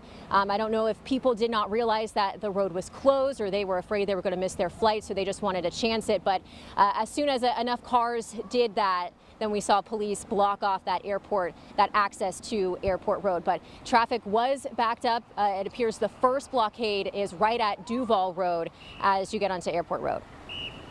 Okay. All right, everyone, just want to catch you up real quick. Jane Monreal here in the Live Impact studio on WCNC Plus. We're dipping into live coverage from our content partner out of Jacksonville, Florida. Around noon today, they received calls, and you might have been with us here just in the last few minutes, where we saw recorded video of the garage that was on fire. Several vehicles reported on fire. We saw flames. They were pretty much fully engulfed. The reason unknown, but what it has done, it has shut down the airport. So if you have travel plans to or from Jacksonville, that is closed. Hopefully they will reopen things later on today. All flights at this point are grounded, and that will be until further notice as well. And as you heard from the reporter who is in the cell phone lot, they are awaiting a live press conference, a media staging area set up for their local coverage there to get everyone caught up. So we will continue to cover this, but you can see and really gather how much of a challenge, to say the least, this is going to be on a Friday afternoon to Jacksonville, Florida. So back now, this is the video that Bella took. We have that earlier. She was describing that she had gone to the airport to pick up her mom, and they were driving by, not into the garage, fortunately, but she saw one of the cars catch fire. This is Bella's video. And she said it was so hot from they could feel it from in their car driving by. She could hear popping sounds. She did not describe it as explosive sounds, but popping sounds. And so just to go back over some information from Michael Stewart, who's with the Jacksonville Aviation Authority, he was saying that the entrances to the airport, that's Pecan Park, International Airport Road, Dixie Clipper off of 95, International Airport Road, of course, off of 295. Those are restricted areas now. JSO is controlling traffic flow in and out. Don't just drive to the airport now.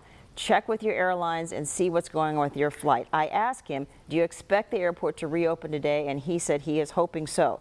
But they're going to have to investigate, not only is the fire going to have to be out, but they're going to have to start investigating the structural damage. And as we heard from Ron Woods, our structural expert, our structural engineer, he said when the temperatures get to be around 800 or over 800, even with cars burning with gasoline and with electric vehicles, it can easily top 1,000 degrees, and that can cause structural damage to the concrete.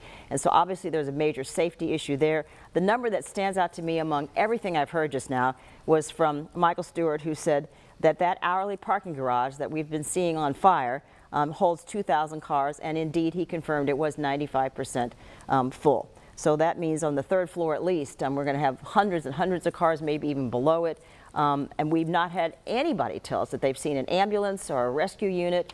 And so we hope that that's okay. If you've driven to the airport, you know, as I was saying, I've been in that parking garage many times. Sometimes you're the only one and you're walking in going, okay, where did I park? And you don't see anybody. Other times there are more people there, but that's a lot of cars, a lot of potential people. So let's just hope that the people who've not seen any ambulances leaving or rescue units leaving, that that's an accurate analysis, that nobody's been hurt in all of this. We're going to be speaking with some more people who've seen what's going on. We have heard from Doubletree Inn, that's the only hotel on the property, on airport property. They said they started seeing smoke around 12:15. And so right now, producers, are we going to go back to Bella? She's on the phone right now. Bella is the one who took the video that we've been seeing. And are we able to speak to Bella now? Okay, Bella, thank you so much for hanging out with us. We do appreciate your being with us. The main point from you, I know this is what you care about the most, is you were able to pick up your mom. Where did she fly in from? She's okay. Where did she come in from today? Milwaukee. Milwaukee, okay. And did she say when she was landing she could see the smoke? Or was that... She could not. When she landed, there was nothing, and then when she got out, she heard people talking about a car on fire, and she didn't even see it at first, but the time I got to her, we could see it. I'm sure she gave you a big hug when she saw you, right? Yeah. I would imagine. I would imagine. Anything like this near an airport, I think, just makes people even extra anxious, and we are not going to bring up any questions, but I know people's minds are racing all over the place wondering what really happened. And we heard from Michael Stewart a minute ago that there was a vehicle that caught fire and it spread to other vehicles. So is there any way from what you saw when you drove by, if you could see, I'm trying to look, are there cars below that don't seem affected, or were you able to tell? It only looked like the one level was on fire, but it looked like 5 or 6 cars, to be honest. Okay, and then what's going to happen then is the engineers are going to have to evaluate whether that garage can still stand. And of course, when you have concrete and flames involved, you don't know whether it's going to collapse on itself or not. So I would imagine this is going to be out of work for quite a while. And so Bella, what else were you told when you got to the exit of the airport? Are you gone now, or where are you? Yeah, we got out of there pretty quickly.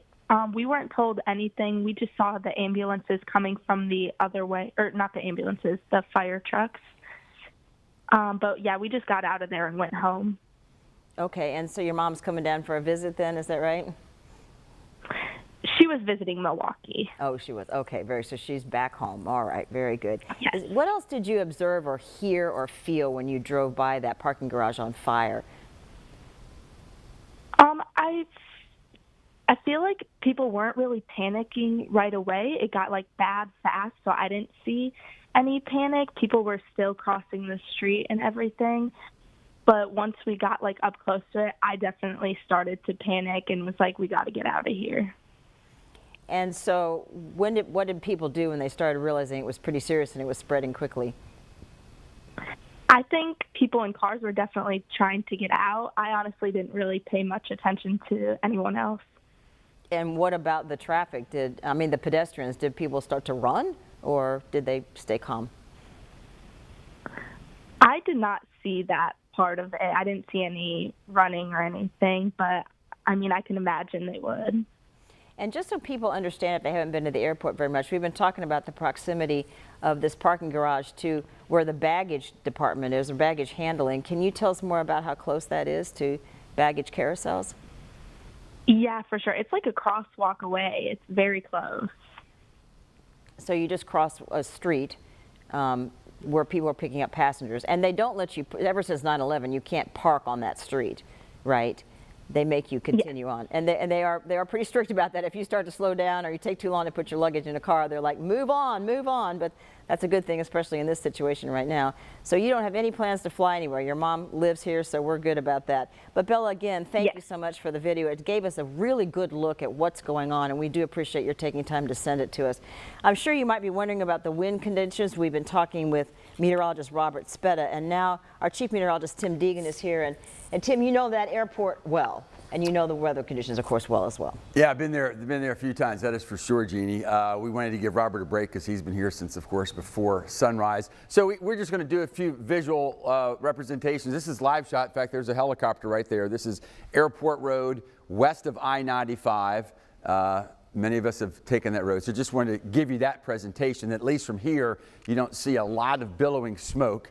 As far as the current conditions, so these are at the airport, and this answers Jeannie's questions. So remember, when we give wind direction, and it says SW, that means southwest, that means that's where the winds are blowing from. In other words, the smoke, and although we couldn't show any on that last shot, there certainly is some smoke there. The smoke is blowing off to the east and to the northeast. So it's going to be blowing toward 95.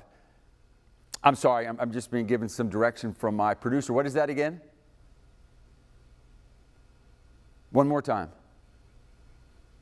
Okay, okay. I've been told to continue to go, so I certainly will. So winds out of the southwest of 14. So again, that means the smoke is blowing off to the east and to the northeast. So it's blowing toward 95. That is not me saying it's down at 95's level. If you're just wondering which way the smoke plume is blowing, it's blowing toward 95 and to the north of Airport Road. So in other words, if you were to leave the airport and then head north, like let's say toward Fernandina, that's where the smoke is. But in no way am I saying that there's a lot of smoke toward 95. There's another way to look at it. So here is the airport, and what smoke there is would be heading off to the east and to the northeast. Now, if you've been with us through the years or through the decades, you know that with radar, we can typically follow the smoke plume. However, because the radar is right there at the airport, there's a blind spot, and that blind spot does not allow us to see the smoke. Now, in some ways, that's actually good news because the blind spot only extends out about 1.5 miles, and we do not see it going out beyond about that point. So a little discussion about the smoke. Jeannie, back to you. All right, Tim, thanks so much. Let's go out right now to our Riley Phillips. She is speaking for the first time with someone who I believe saw it or was there. Hi, Riley. Yes, Jeannie, hi. Yes, I'm still at the cell phone lot where people are waiting to see what's going to happen with their flight right now with the airport closed. I'm here with Macy. So Macy, you can come on into the shot here. So where are you? How long have you been here, first of all? I've been here about 45 minutes to an hour. Got here about 1 o'clock, 1:15ish, and have been sitting out here in the lovely sun since. And where are you heading now? I'm headed to Kansas City, which is home. Wow. Yeah. So, I mean, what are you feeling right now? How are you doing? A little anxious. I just rebooked my flights for a flight later tonight, so hopefully when they get all of this cleared up, we'll be able to get on out of here. I'm hoping 4:55 is when my flight will hopefully land out of here, and then I'll head on to Atlanta, hopefully get home. That's my goal. Yeah. Do you plan to just sit out here in the sun all day? I'm looking at restaurants and bars close by to see if I can go sit in the air conditioning in some of those places. So yeah.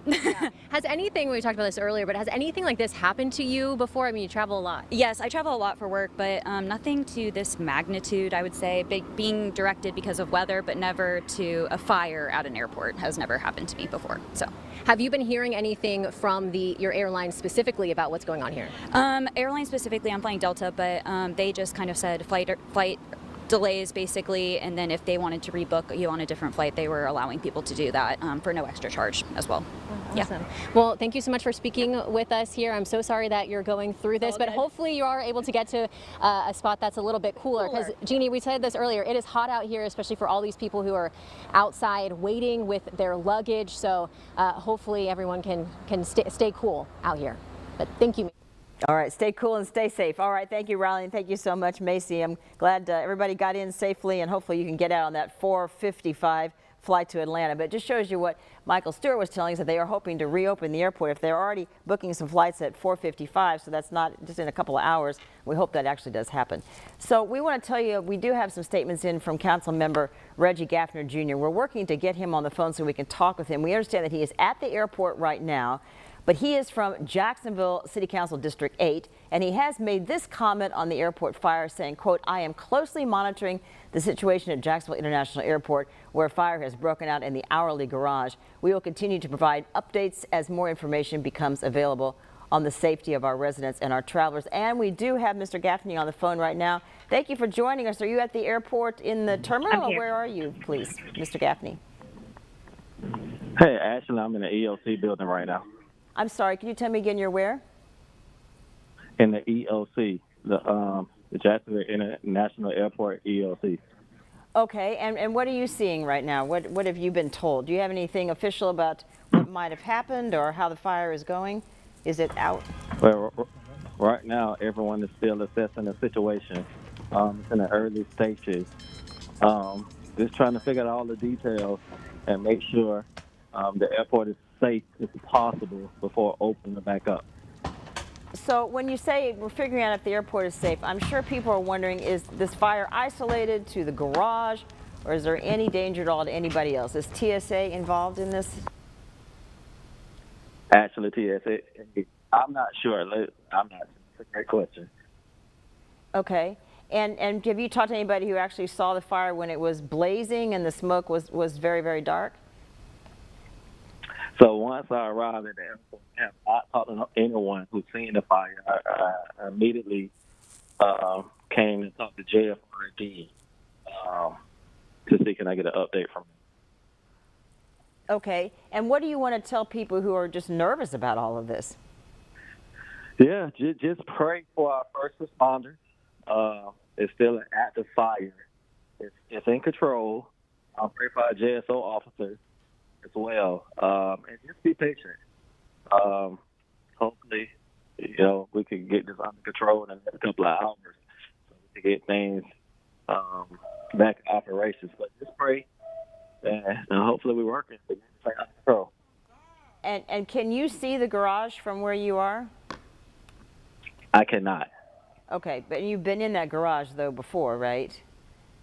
I have before, yes, ma'am. Okay, so what can you tell us about how close it is to the passengers? We just had a passenger tell us that she was driving by and people were very calm at first, but the fire spread quickly, and then people were really trying hard to drive away and get away from it as quickly as possible.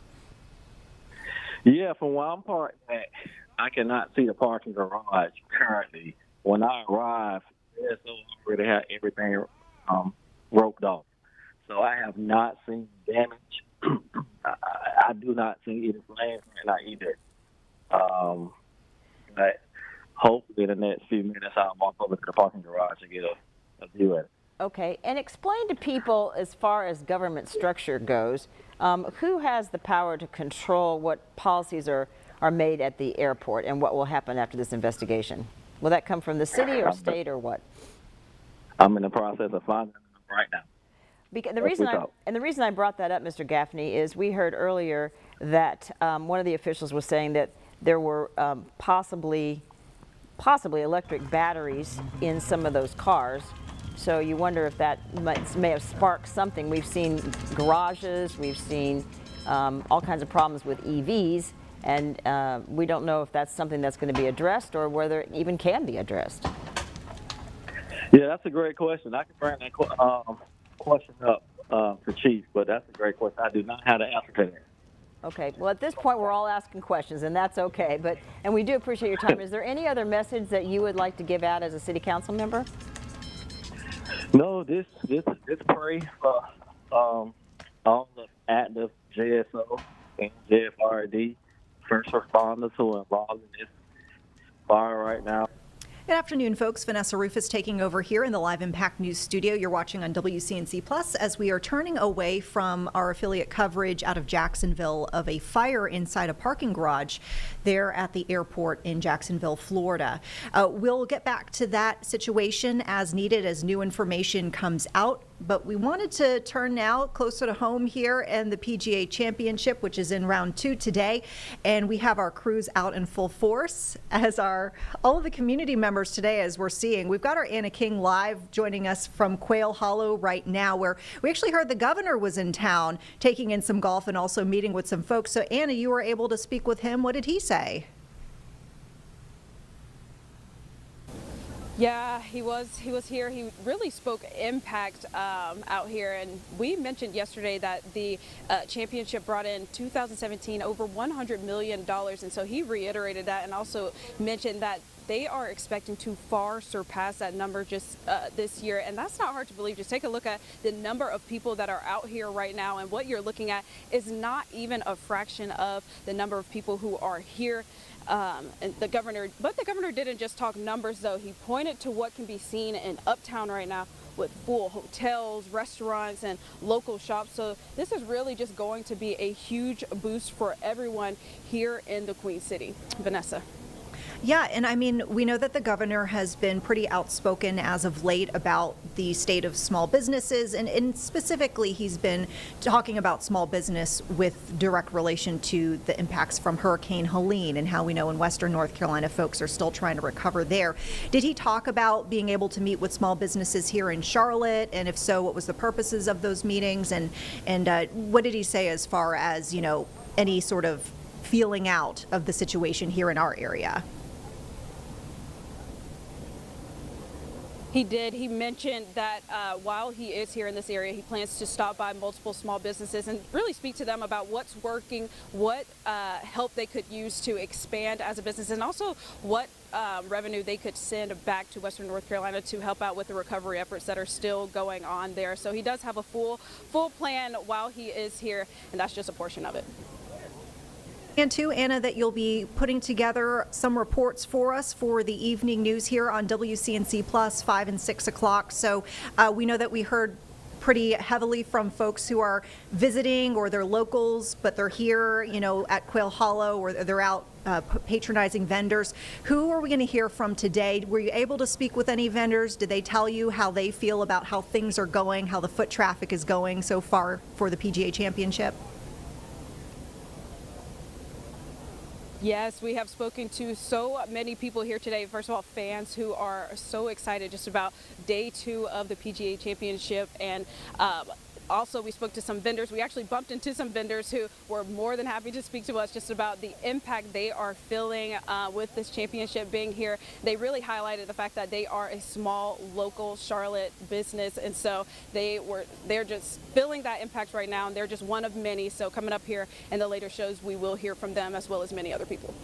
All right. We know that you have to get to your reports and get those together. But one final question before we let you go. I know I'm not asking from a meteorological standpoint or a scientific standpoint. Just as someone who's out at the course today, this is your second day out there. How does it feel out there? Are you enjoying the day still? Is it still good vibes and decent weather for you?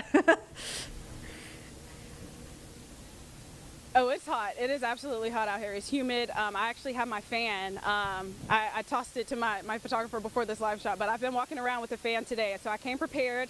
I see so many people out here with visors, sun hats, sunglasses, just everything to stay prepared and be prepared for the heat and humidity that's out here, but that has not slowed people down. Everyone seems to be having a good time. Everyone we've spoken to are excited, honestly, just to be out here and to experience day 2.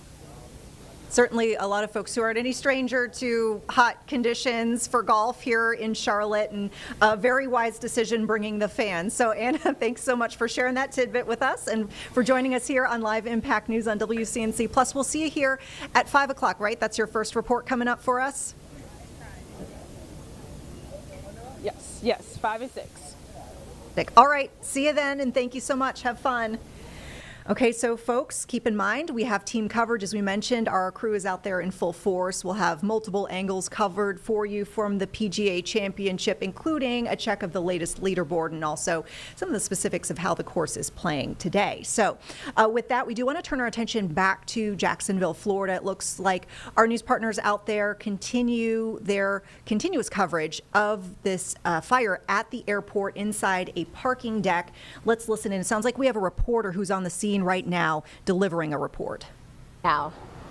All right, Riley, I know you'll stand by and talk with people so we can get a feeling for what's going on out there. We appreciate it. So JFRD saying the fire was knocked down. The airport authority saying the fire is under control. So both meaning the same thing. Nothing raging out of control right now, but not a safe situation at all. Not people are not being allowed in, not even firefighters, because they don't know how sound that structure is with that intense heat. We want to talk to Tom right now. We understand that Tom is on the phone, and I'm just meeting him along with you right now. And so, Tom, hello. Hi, how are you? Well, you sound good. Where are you right now? I'm right near the cell phone lot. Okay, you're I'm escorting some ladies to get to a place where they can call a driver. Okay. And so do you live in Jacksonville, or what were you doing at the airport? Yes, I live in Jacksonville. I work at the airport, actually inside the parking garage. Inside the garage that burned? Yes, that's correct. But I was on my way to work when it happened. Oh my gosh. All right. So I'm sure you're glad you were not in the garage. I mean, that's the understatement of the year. Do you have any idea if people were in there? Do you have fellow employees? Or of course. Yes, there are always employees in the garage. In fact, that's why I wished I was there.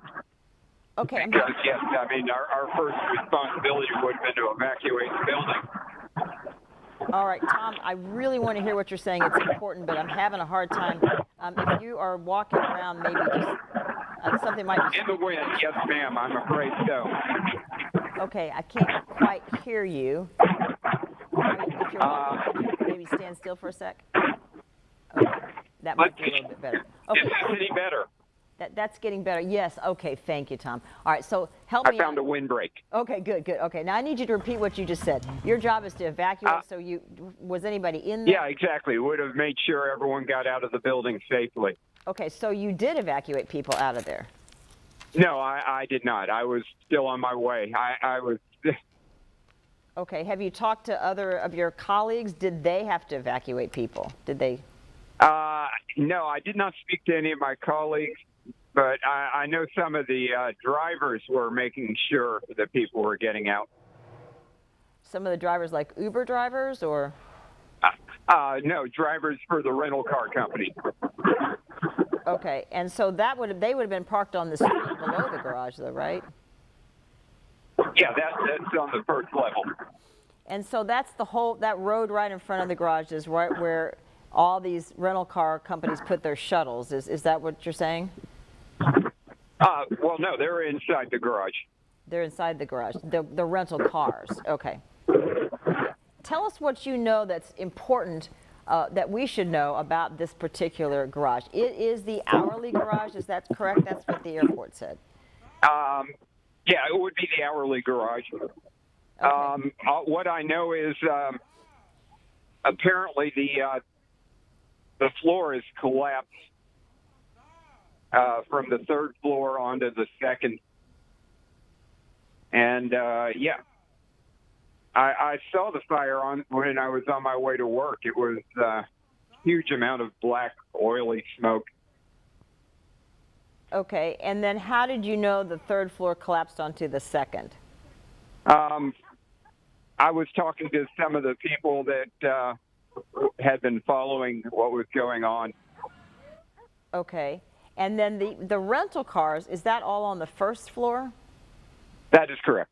So the cars on the third floor that were immediately involved with this blaze would be people's private cars?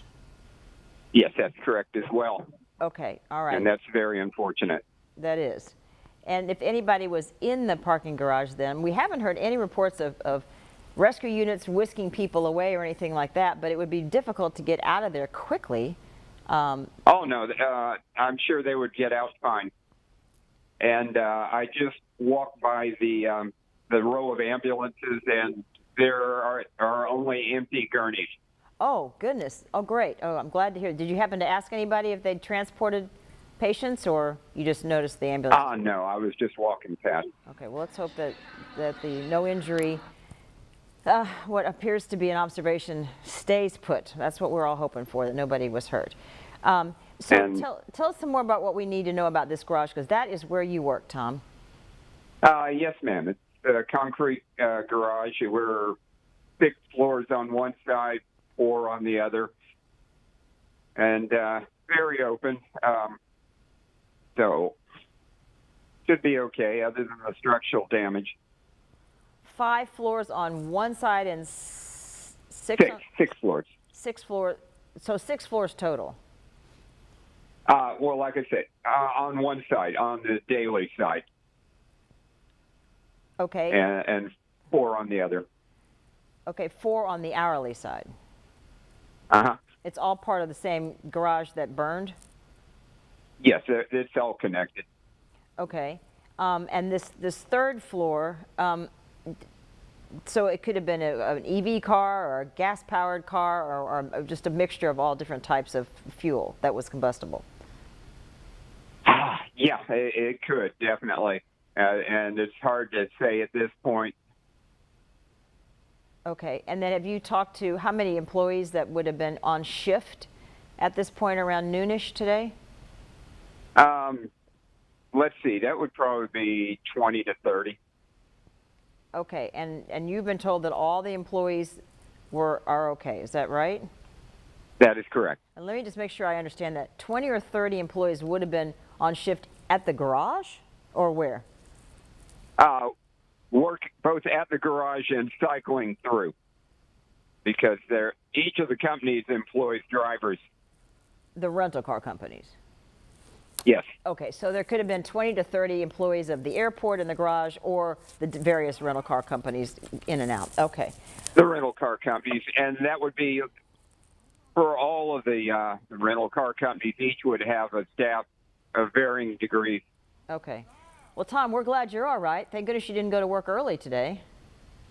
Yes, ma'am. All right. Okay.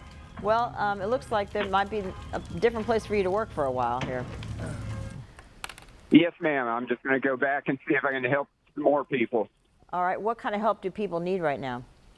Oh, well, like I say, I just escorted this group of women to a place where they can get Uber or Lyft. Okay, and so they were coming to Jacksonville and they couldn't get picked up, or they were just trying to get somewhere on their own? Couldn't get picked up because all the roads into the airport are shut down. Some of the people, and the airport's closed. Yes, Tom, I'm sorry, I didn't mean to interrupt you. Some of the people have told us that the scene was fairly calm, that people were not running. Were these women nervous, or were they just calm and it was all behind them? No, the only thing they're concerned about is their relative in the hospital. Which is not involved with the fire. Okay, well, let's hope that they're able Exactly. to get to the hospital and everything's okay with that person that they obviously care a lot about. Well, Tom, thank you for talking to us. We do appreciate that, and please keep us posted. So we're going to move on now to Yes, Christina. ma'am. Yes, sir, thank you. Christina Burgess arrived at the airport just moments ago. She is live. And Christina, tell us what you're seeing at the airport now.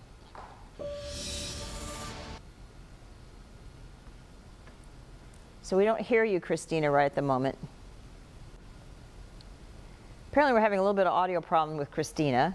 Right next to this cell phone lot where there's also passengers that are just gathered here and standing around together. Now I'm going to come over to Grant and Trinity, who are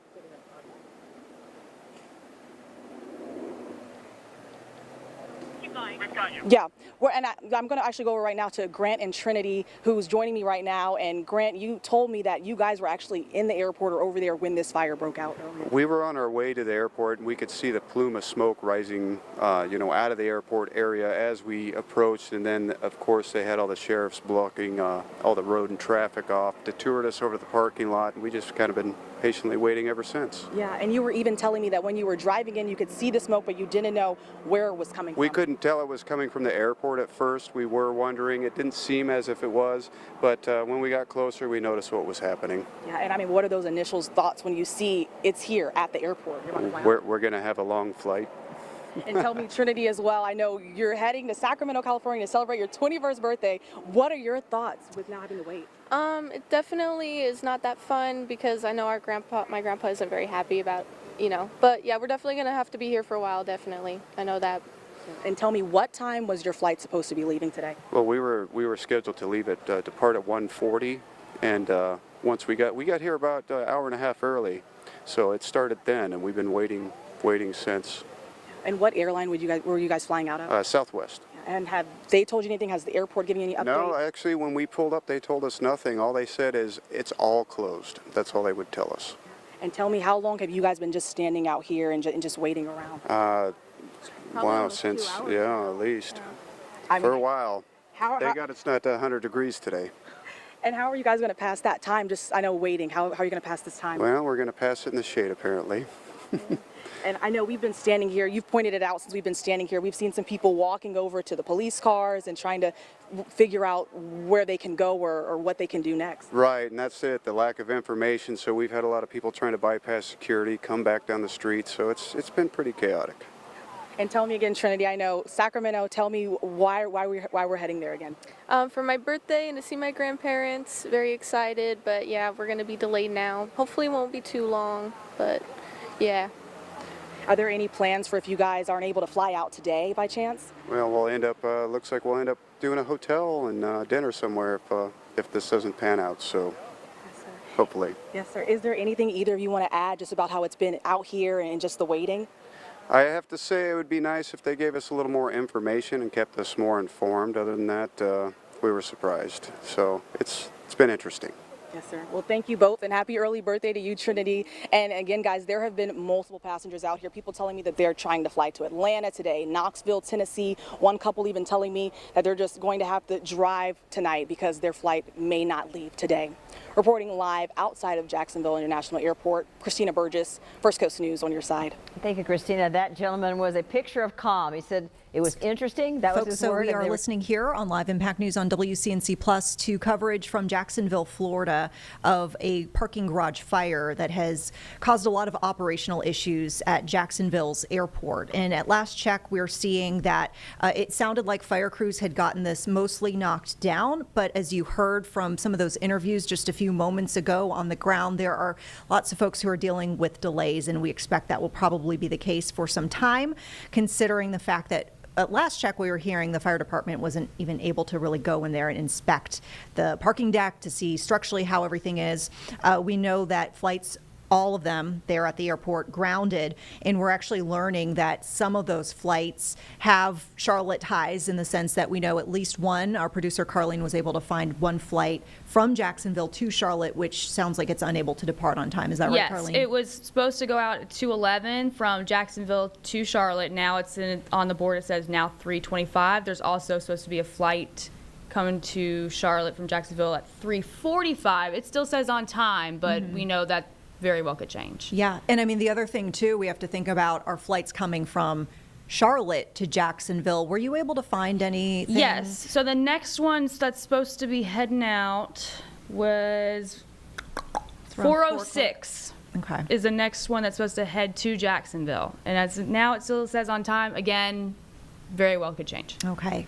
So be sure, folks, we will stay up to date on how these flights are faring. We'll keep an eye on things. But just a fair warning, if you know someone heading out to the airport planning to go to Jacksonville, or if you know anyone that might somehow be affected by this, just let them know that the situation is ongoing. There are some impacts not only to the roadways going in and out of the Jacksonville airport, but also the flights, as we just mentioned, coming in and out of JAX. So a few more details we're seeing about this fire. The garage, we're told, was about 95% full at the time.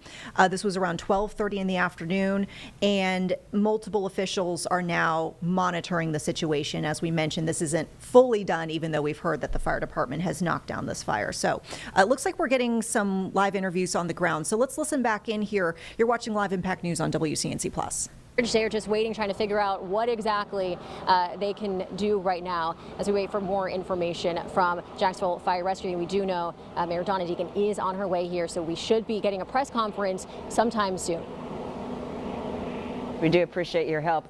Let's go to our Chief Meteorologist, Tim Deegan, and it's not the best day in the world in Jacksonville to be stuck outside with whatever you wore on the airplane, because sometimes airplanes are cold, and some people have a lot of clothes on, they've got suitcases, they're hot, and they are anxious to get out of the heat.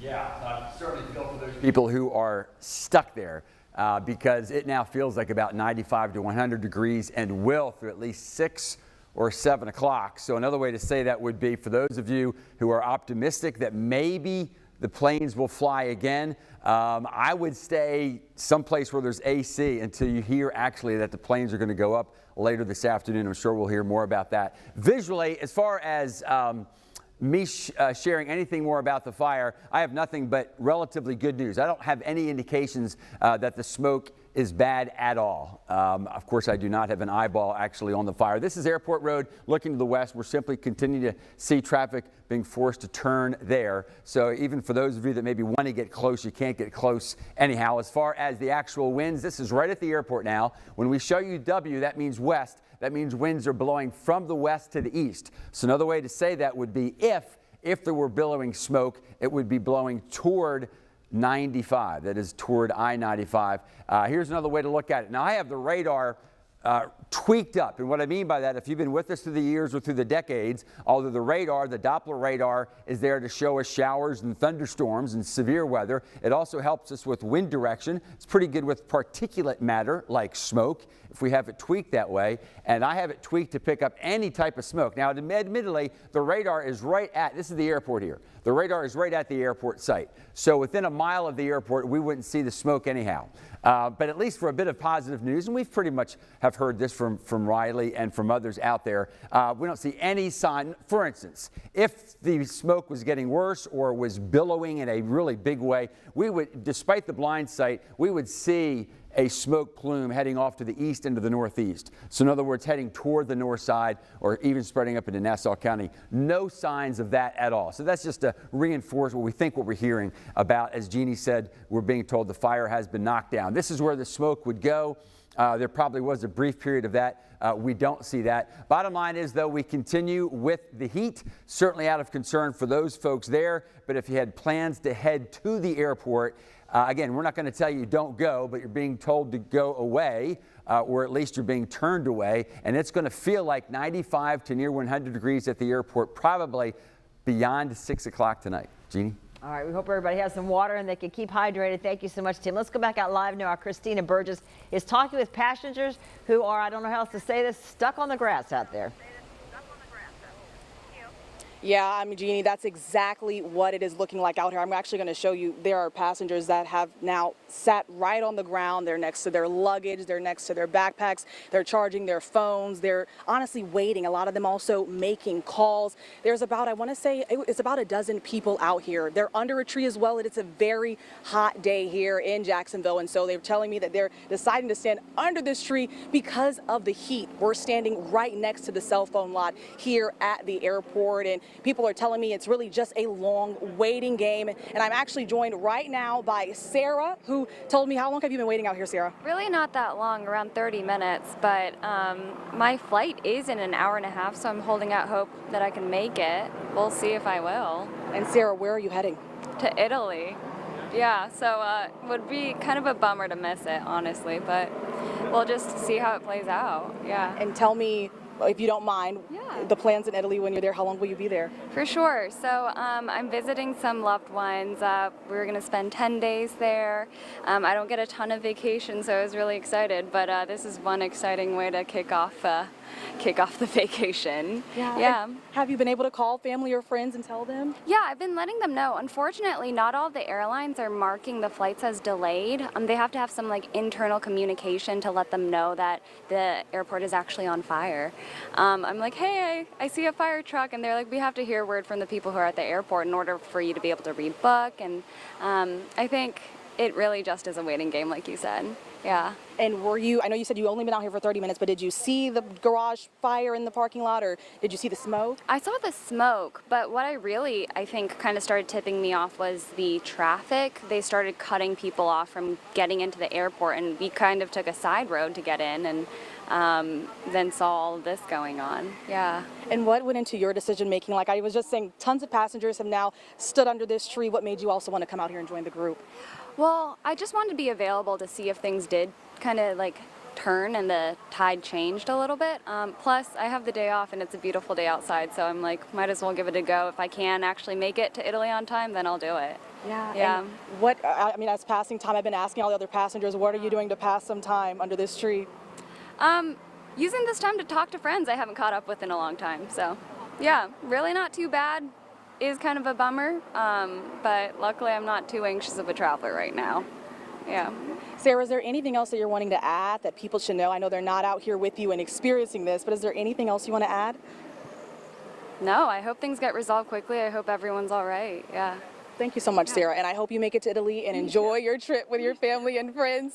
And I also want to add, Jeannie, that we've also been seeing fire trucks. There's also police cars that are blocking off. They're down there, but that's where they're blocking off, and that's how cars are unable to get past this point. Again, we are out here next to the cell phone lot at the Jacksonville International Airport. Christina Burgess, First Coast News, on your side. She's going to make that flight to Italy, but we understand that we talked to Macy, was another passenger. She has a 4:55 flight to Atlanta that's still on the screen showing to her, but the airport is saying don't call the airport. Check with your airlines about any kind of flights that you're wondering about right now. And we were told that they are hoping the airport will reopen at some time today, but that's still very, very iffy. We do have some information now from Jacksonville City Council President Randy White, and he has given us this information.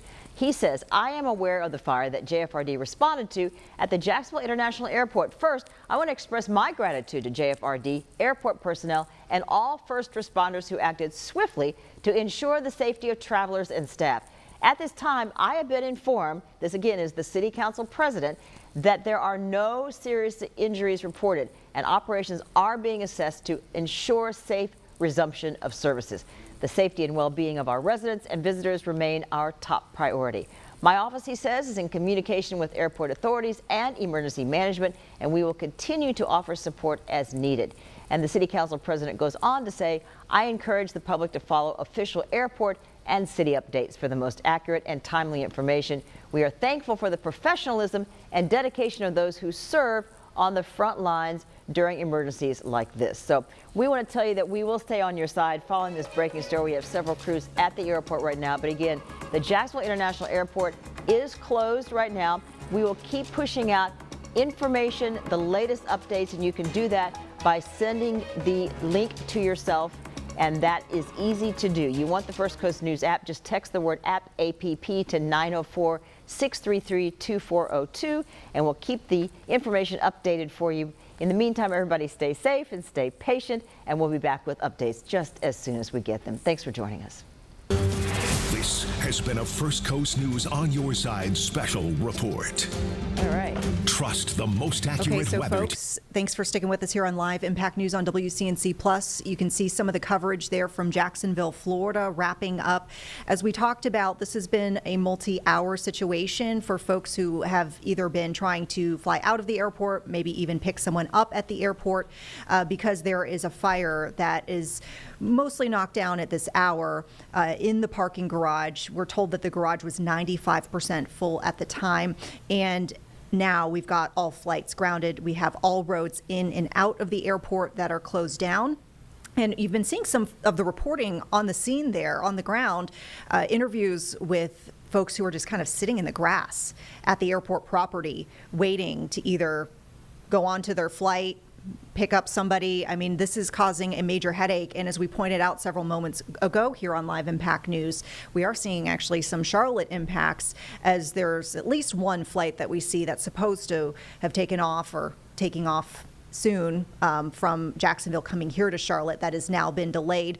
We're also keeping an eye on flights that are still on time that are coming from Charlotte going to Jacksonville, just in case the situation is not totally wrapped up in time for some of these flights to depart. But just a quick reminder, the soonest flight that we saw coming from Charlotte going to Jacksonville was around 4 o'clock this afternoon. So there is potentially still some time for things to get settled over at the airport there, and for that flight to take off on time. It's still listed on time, but once again, we'll keep an eye on things.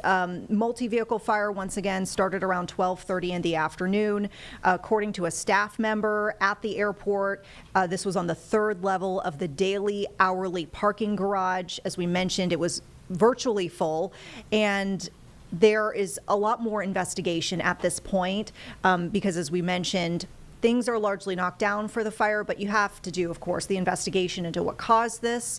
You have to make sure that the parking deck itself is structurally safe for folks to re-enter it. We were actually seeing several minutes back when we got the latest update from the fire department via our affiliate out there in Jacksonville that largely investigators weren't even able to go into the parking deck yet. So there's a lot more that will come from this situation, and we will make sure that we pass the very latest along to you. With that, we want to get back to some breaking news just into our Live Impact News studio. From closer to home here in Charlotte, this is a new alert that we just got from the Iredell County Sheriff's Department regarding a first-degree murder case that actually the sheriff's office says happened early this morning in the Harmony area. So you're looking at a mugshot right now of a man named Bobby Lee Collins. The sheriff says that this morning around 8 o'clock, 911 dispatchers actually got a call from Mr. Collins saying that he had shot his wife around 7 o'clock at their home. He actually said that he locked the door to the house. He had gotten into his car. He drove to a nearby intersection. He was actually sitting at the intersection of Powell Bridge Road and Harmony Highway is what he told deputies. And deputies essentially went out to the scene.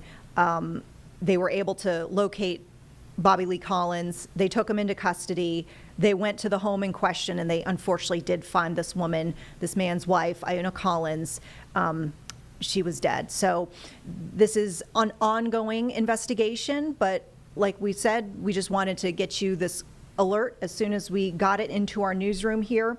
70-year-old Bobby Lee Collins of Harmony, North Carolina, charged with first-degree murder at this hour due to an incident, a shooting incident that he seemingly confessed to 911 dispatchers this morning around 8 o'clock. All right, so more on that to come as we get more details. We want to turn now to a new investigation that is coming out here that folks can, of course, watch tonight here on WCNC Plus when our 11 o'clock news comes on. We are going to see new reporting from our Nate Morabito. And so our Jane Monreal, who was on the stream earlier today, sat down with Nate to talk about his story and what this investigation entailed and what we're going to learn this evening. So let's turn now to Jane's earlier sit down with Nate Morabito.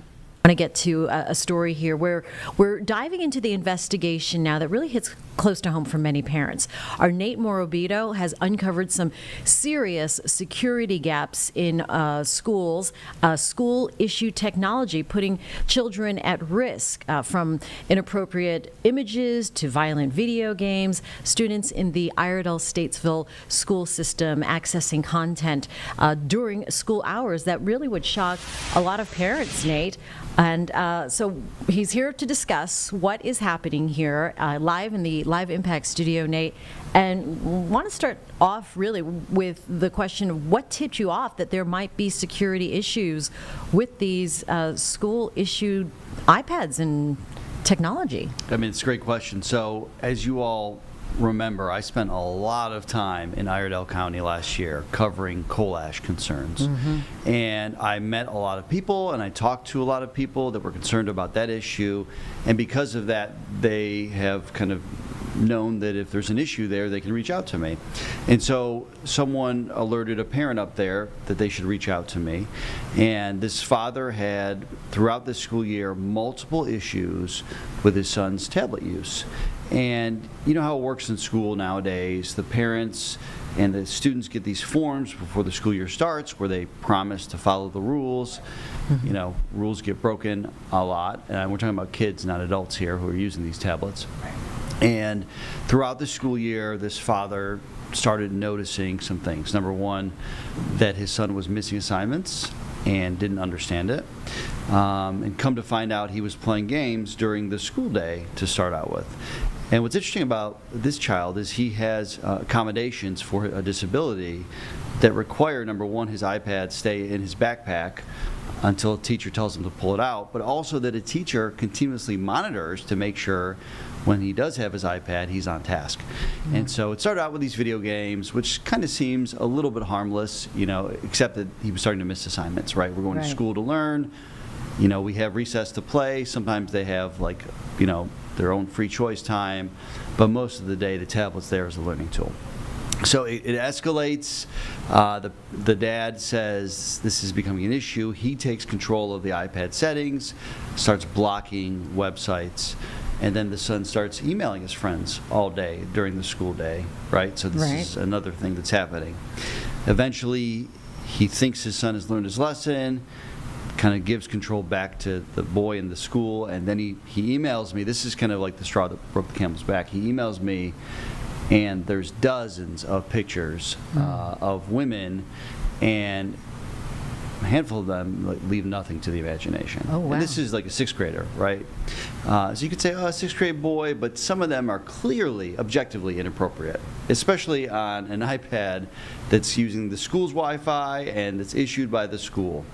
And the dad just said, I've had enough. I can't have him dealing with this anymore. And eventually he enrolled him in homeschool just because the son has this essentially a tablet addiction. And then we heard from another parent. Okay. So I wanted you to hear from both of them right now, just so you can kind of meet them first and foremost before we continue our conversation. All right, here we go. Like, no lie, in the moment, I called my mom, because if your mom's here, that's what you do. Mom, what do I do to fix this? Mom doesn't know how to fix this. And then I emailed the superintendent, the principal, and everyone on the board. At this point saying I am done with the iPad, because we just had a meeting 2 weeks prior where I was trying to say we have an iPad issue and they're saying we don't, and at this point I said we're done with the iPad. The fact that he can access and download Call of Duty on a school iPad with the school internet, and that it's a shooting game during school hours, and he was in first grade at the time, so if a first grader can do that, what can our older, more advanced children do on these things? So he was able to play Call of Duty at school on a very violent tablet. Yeah. Right. And so, you know, part of what we do, and Jane, you know this, and Carlene, you know this, I mean, I'm very meticulous in my reporting. We're not going to just take one incident and say, oh, this is a problem, right? Right. We're essentially building a case that there are some real issues here. And through our reporting, we also found, despite some filtering changes, there was an inappropriate book another student was able to access that was not age appropriate. I mean, so there's all of these different families that are dealing with it, and the biggest concern to these parents is that they feel dismissed. And this is something I find a lot in my reporting. People who've been essentially screaming, help me, we have a problem. And for whatever reason, when they ask for help, they feel like they're not getting taken seriously, and their concerns are diminished and ultimately dismissed. So, I mean, obviously with very graphic pictures of women and violent pictures as well, and being told that this is not a problem over and over again with separate families, where's the disconnect? Is there? I mean, so look, the dad, let's start with him. He says 100% this is his son's fault, right? He is to blame. He's responsible for his actions. But the safety net is the district, is the school, is the accommodations that he has in a form that they've all agreed to to help protect this kid and make sure he's getting the education he needs. And so if you look at the technology use form that Iredell Statesville School District uses, it puts the blame solely on the kid. Oh. The kid is responsible. We're not going to be held responsible for anything that these children access. When we pushed the school district about this, though, they say, yeah, I mean, it really is up to everyone. It takes a village, and we get that, Sure. right? Right. I think a lot of times what I find is that parents try in good faith.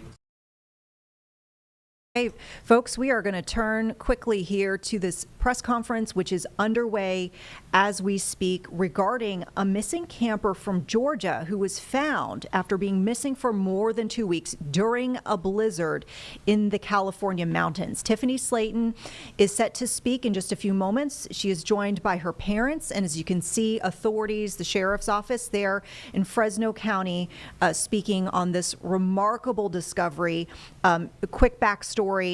She was actually reported missing late last month, and she was found a couple weeks later inside a cabin at a nearby resort, which the resort's owner says that while he keeps it closed during the winter, he actually keeps the cabin itself unlocked just in case there's a situation like this. Someone who's stranded, someone who gets lost while they're hiking, needs a safe place to stay during rough conditions. So let's listen in right now on this remarkable update. Once again, missing woman from Georgia found after her disappearance during a blizzard while hiking in the California mountains. We also refer to as Vermilion Valley, and to the right was to Florence Lake. She traversed this area and following her GPS and some other things, and lost cell phone service.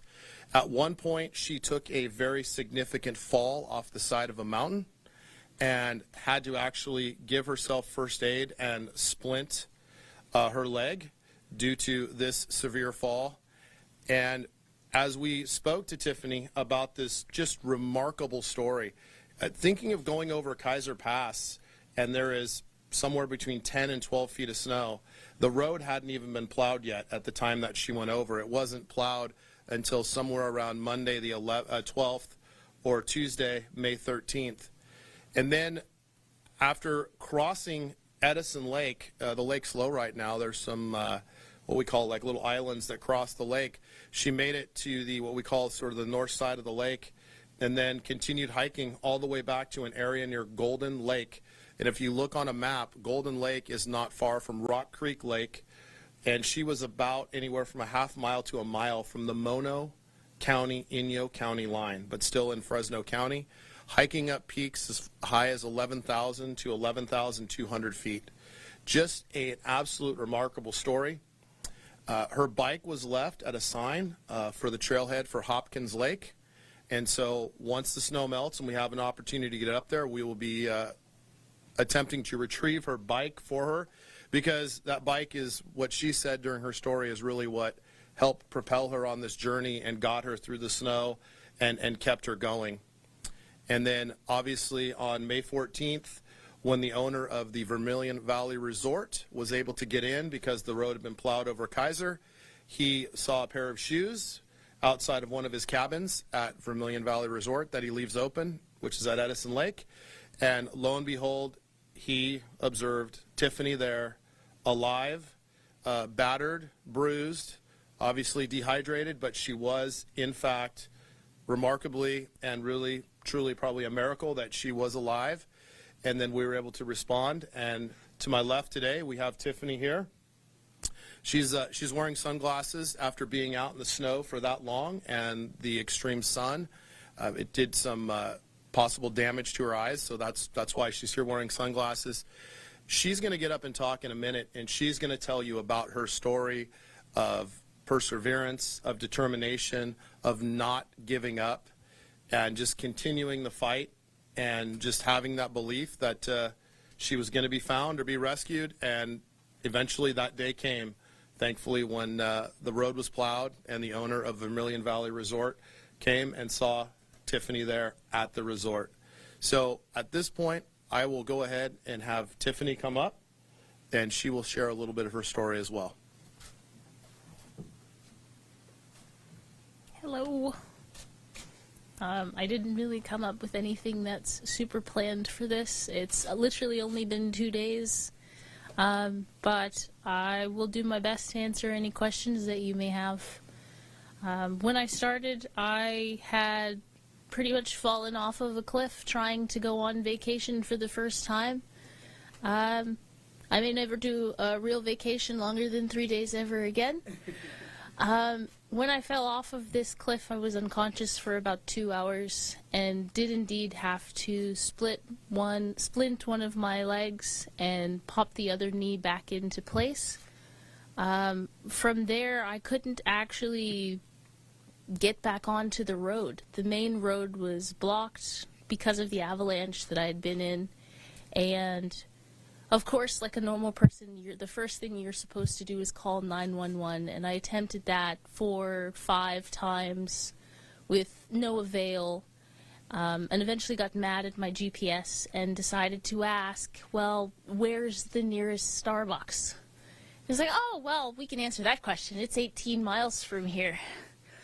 You can't give me 911, you can't get me GPS, but you can get me a Starbucks? Yes, we can. It's also a shorter distance than trying to find the entrance. And in doing so, I ended up on this very long, arduous journey that I journaled to try and keep sane. And eventually managed to get to civilization. I haven't really gone through all of the details. I ran out of a lot of food after 5 days. But I will do my best to answer any questions that you may have. Well, what did you eat? I mean, you were in the elements for how many days, and what did you eat, and did you ever at any point think, I'm not going to make it? Well, the worst thing that you can do in an emergency situation is panic. I'm a traveling dialysis technician and an archery coach by trade. I didn't want to panic. In the first 5 days, I was still ready for my vacation. I had some of Fresno's best citrus, which was funny because I'm kind of allergic to it at that point, but I did have food to begin with. But I'm a trained permaculturalist. That means I'm very good at foraging and helping people not go to the grocery store in very rural areas. And the Sierras has a large selection of leeks that is hard to find in other places. In case you don't know what that is, it's sort of a green onion, and I managed to survive off of these leeks and boiling the snow melt for a very long period of time, actually. And I journaled it. I think I've been out maybe 23 days on this. And you slept outside, or did you have any cover at all? At the beginning, I was coming to try and do a camping trip, so I had 2 sleeping bags and a basic tent. But at the end, after fighting nature for such a long time, I lost my tent, I lost my vestibule, and I did eventually lose both sleeping bags, so I was outside with nothing but a lighter and a knife. Stephanie, after many days, how do you avoid death to survive? How did I avoid death? I'm pretty good at foraging, and nature is quite terrifying. So usually once you start finding things that are scary for you, you do your best to keep moving and get over it. And because of the mountains, I literally got over quite a few of them. Tiffany, the sheriff mentioned that you have something called ballerina syndrome. Is that accurate? And if so, what does that do in terms of making it difficult for you to hike? So ballerina syndrome it's a syndrome that involves kind of what's known as a high arch. I'm unable to keep my feet on. Can't keep my heels on the ground for more than 3 inches, and it kind of looks like this. Is that from dancing? Not from dancing. I was born with this syndrome, and what it does is over time you end up not being able to keep your heels on the ground. So things like snowshoes are not something I can find because, well, stilettos are not exactly the best of athletic wear. But I tried my best to find what I could and found a pair of heels made out of leather. And Tiffany, how grateful are you of that man who left that door open for people just like you, people in need. How grateful are you? I honestly do not think that without Vermilion Resort, I would not be here at that moment, because that was the 13th heavy snowstorm I had been in, and it was going to be the last one. If he hadn't have come that day, they would have found my body there. What injuries did you sustain? I've got into an avalanche and 2 landslides in the process. When I came into the hospital, somehow because of the foraging, my blood work was perfect. But I did have a lot of micro cuts. I have a lot of burns, but nothing that I don't think time will be able to heal. And you were able to be found just in time for your birthday. How Yes. did that feel for you? Did you do anything to celebrate? I mean, your parents are here. That was actually my goal when I ended up on some of those mountains. Was I did not want to celebrate a birthday away from my family.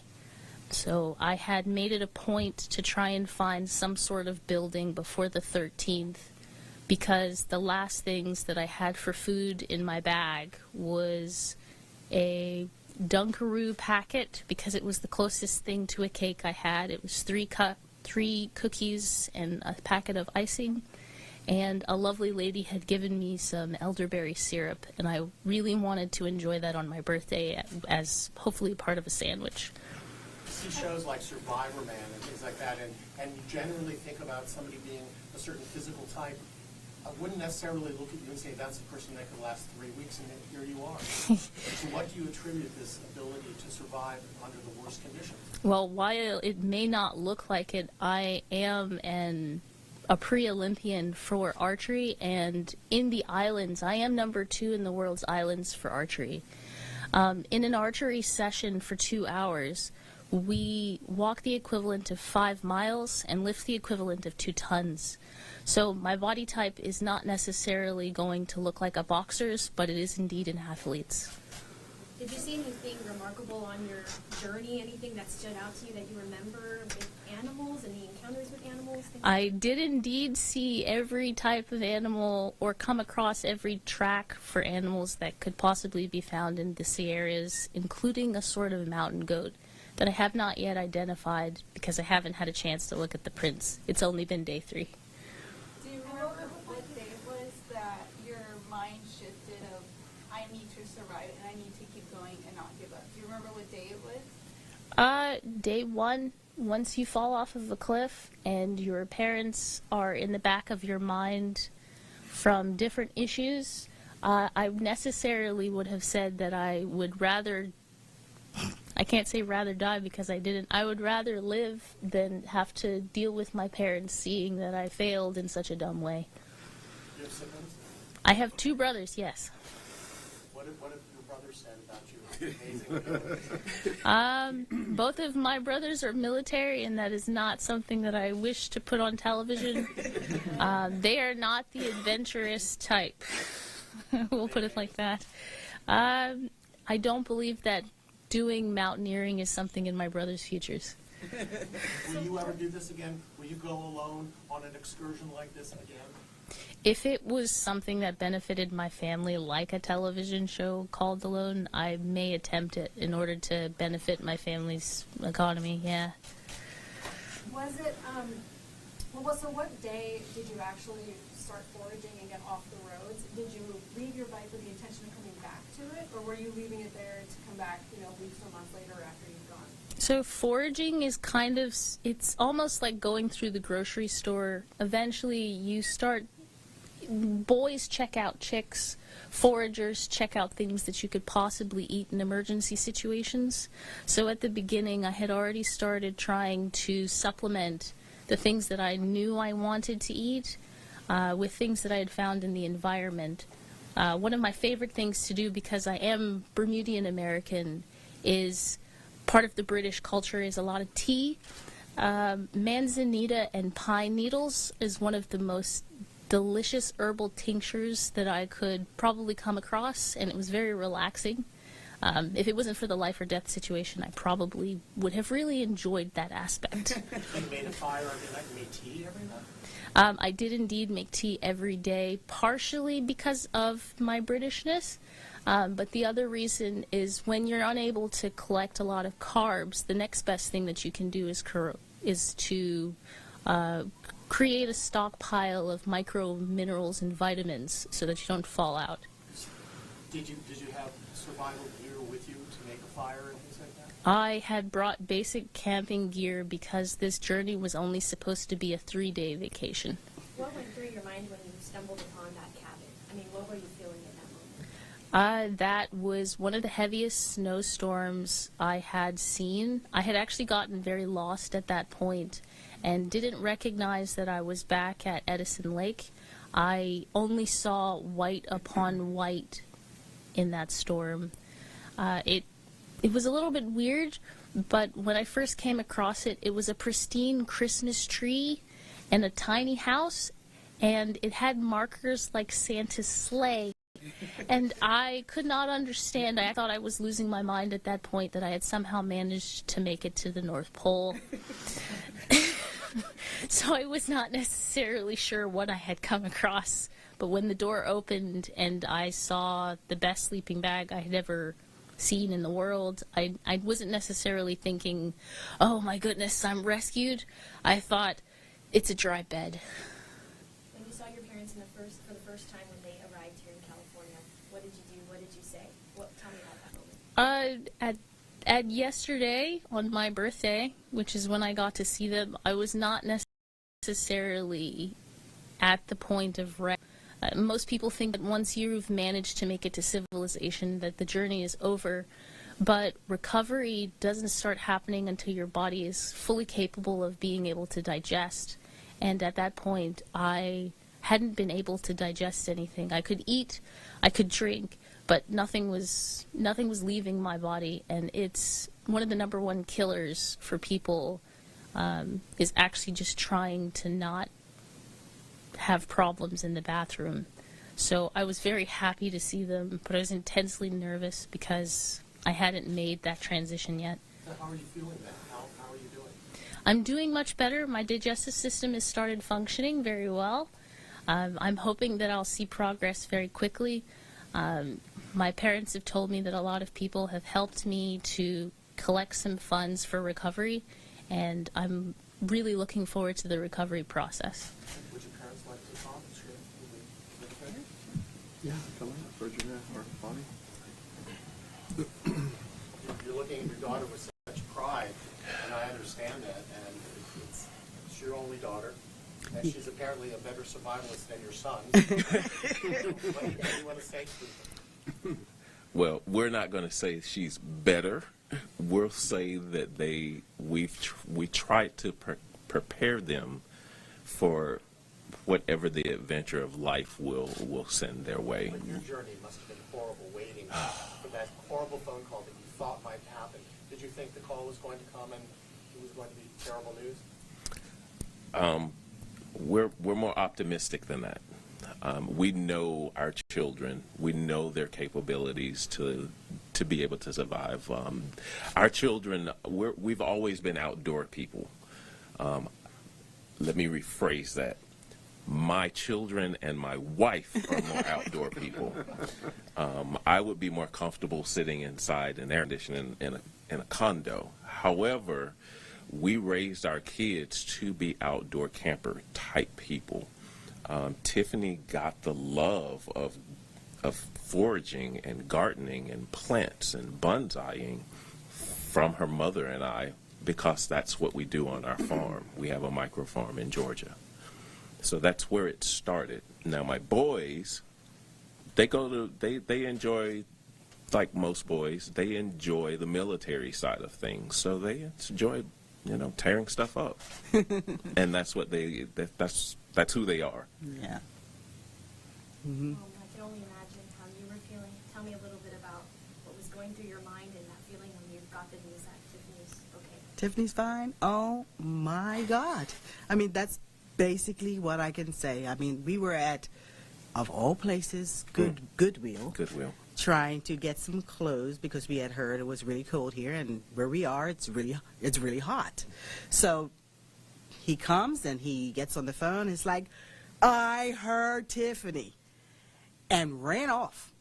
And I am just there crying, and I'm trying to figure out, did he just say that? And a woman walks past me, and I just say, can I hug you?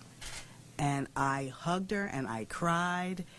It was the most joyous occasion I think any mother could have.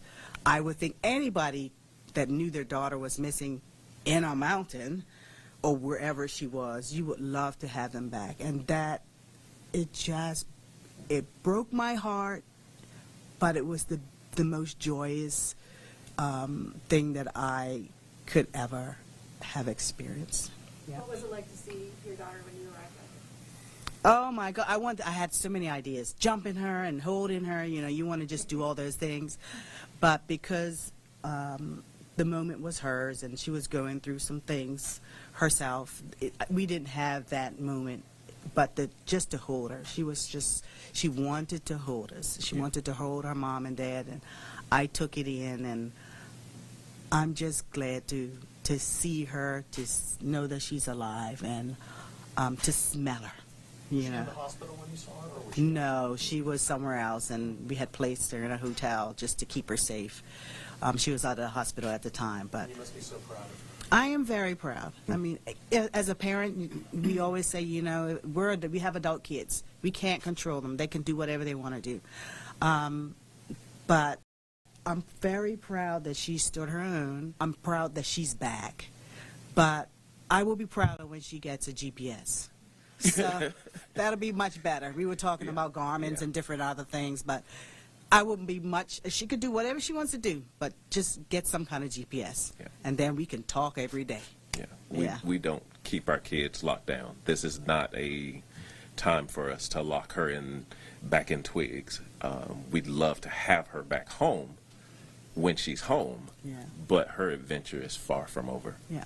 And so what's happening next? I know she was headed to medical school. Is that correct? That's completely up to her. We have no idea. We are standing back. We're like you guys. What you gonna do next? Yeah. But whatever she decides to do, we will be next to her 100%. So y'all are going to head back to Georgia and just have some family time. Most certainly. We will definitely be going back to Georgia, to our little town that we enjoy so much, Twigs County. All three of you going back? Oh yes. Even if I have to tie her down, she's coming back home and I say that jokingly, but it's so that she has time to recuperate, so that she can go back out and do another type of adventure. With GPS. With GPS. Yes. What's this experience done for you guys in your belief for God? Oh my gosh. Yeah. As far as God, we've always been people who believe in God. That's not going to change. Community, I could tell you, the community here and around the world, so many people got in contact with us, checking on us, just loving on us. And I just totally appreciate every single person who reached out to us. I love people. I don't care, and I've said it so many times, I don't care where you're from, what you look like. I don't care you're religious or not. People, there are good people everywhere, and for whatever reason, and I'm going to say God, but he always connects us to good people. And so I'm going to take it. I'm glad that he gives it to us. Up days, down days, bad days, good days. We're going to all go through it. Every single one of us are going to go through a bad day. But that doesn't mean that there's not a ray of sunshine somewhere. And everybody in the community around the world showed us the ray of sunshine when I couldn't see it at all. So I definitely want to thank them for that. And I thank you for the prayers. And I'm just so grateful, and I'm so thank you. And the police department and everybody that helped. We were here, and I'm crying earlier. I love every single one of these people that were out there. I'm helping to find Tiffany. And some here even doing it on their days off, overtime. This is just the best community of people that I have ever met. And I just want to say I'm grateful. And thank you, God, for everything. So, Bobby, you mentioned that Tiffany called you and said, I'm sorry, I feel like any child, we're scared our parents are gonna be upset. I mean, at this point, I feel like you can't be mad, but as a child, it's like, oh, my dad's gonna be mad at me. How are you feeling about that? So when I got the phone call, I didn't know who it was on the other line. My daughter is lost, and we're trying to find her. And I was already warned that, you know, maybe somebody will call and pretend to be her to try to give you false hope or get the attention that comes with that. So I asked her, okay, so who is this? And she says, it's me, Dad. I'm sorry. I'm not dead.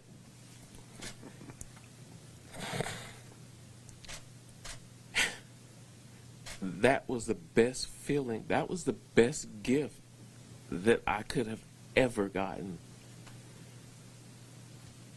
These kids that I have are my wife. They're the reason why I breathe, and the possibility and the thought that she might not come home. Yeah, that to hear her voice was really tough, but it was the best toughness that I could have ever experienced. And yes, I guess a person could have been mad at that particular point, but you can't be mad at that. You can't be mad at that. And yes, I did go into the store and say, hey, I just spoke to Tiffany. And yes, I ran off because at that particular moment, I remembered that I need to call the sheriff department to let them know that I just spoke to my lost daughter. I actually have a question for you, Sheriff, if you don't mind. Y'all were on days searching for Tiffany. How close was she in relations to where she was found? Do y'all search? Where does that kind of match up? Well, that's a good question, because we had sightings from different individuals, and we'd obviously had some video from the China Peak Landing, which is at Huntington Lake. Not really that close. Kaiser Pass was impassable. We had gone up there with some of our off-highway vehicles with tracks on them and couldn't make it. We'd had Eagle One fly into the Edison Lake area of Vermilion Valley Resort to check it out, but we were not really looking that was not an area that you would have anticipated or expected someone to be.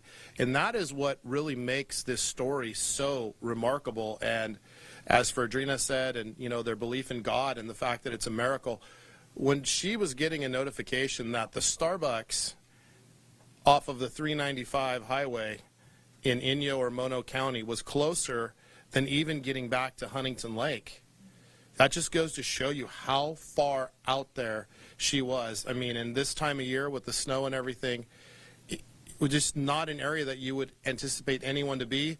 As far as we know, people are not really even hiking the Pacific Crest John Muir Trail in this area right now because of weather and because of snow. So just completely, truly a miracle that the road was plowed on Tuesday, and that this individual that runs the Vermilion Valley Resort got in there and was able to make contact with Tiffany on Wednesday. I mean, it's truly, as she said in her story, there was 12 to 13 snowstorms, anywhere from 10 to 12 feet of snow at different points as you go through these high peaks.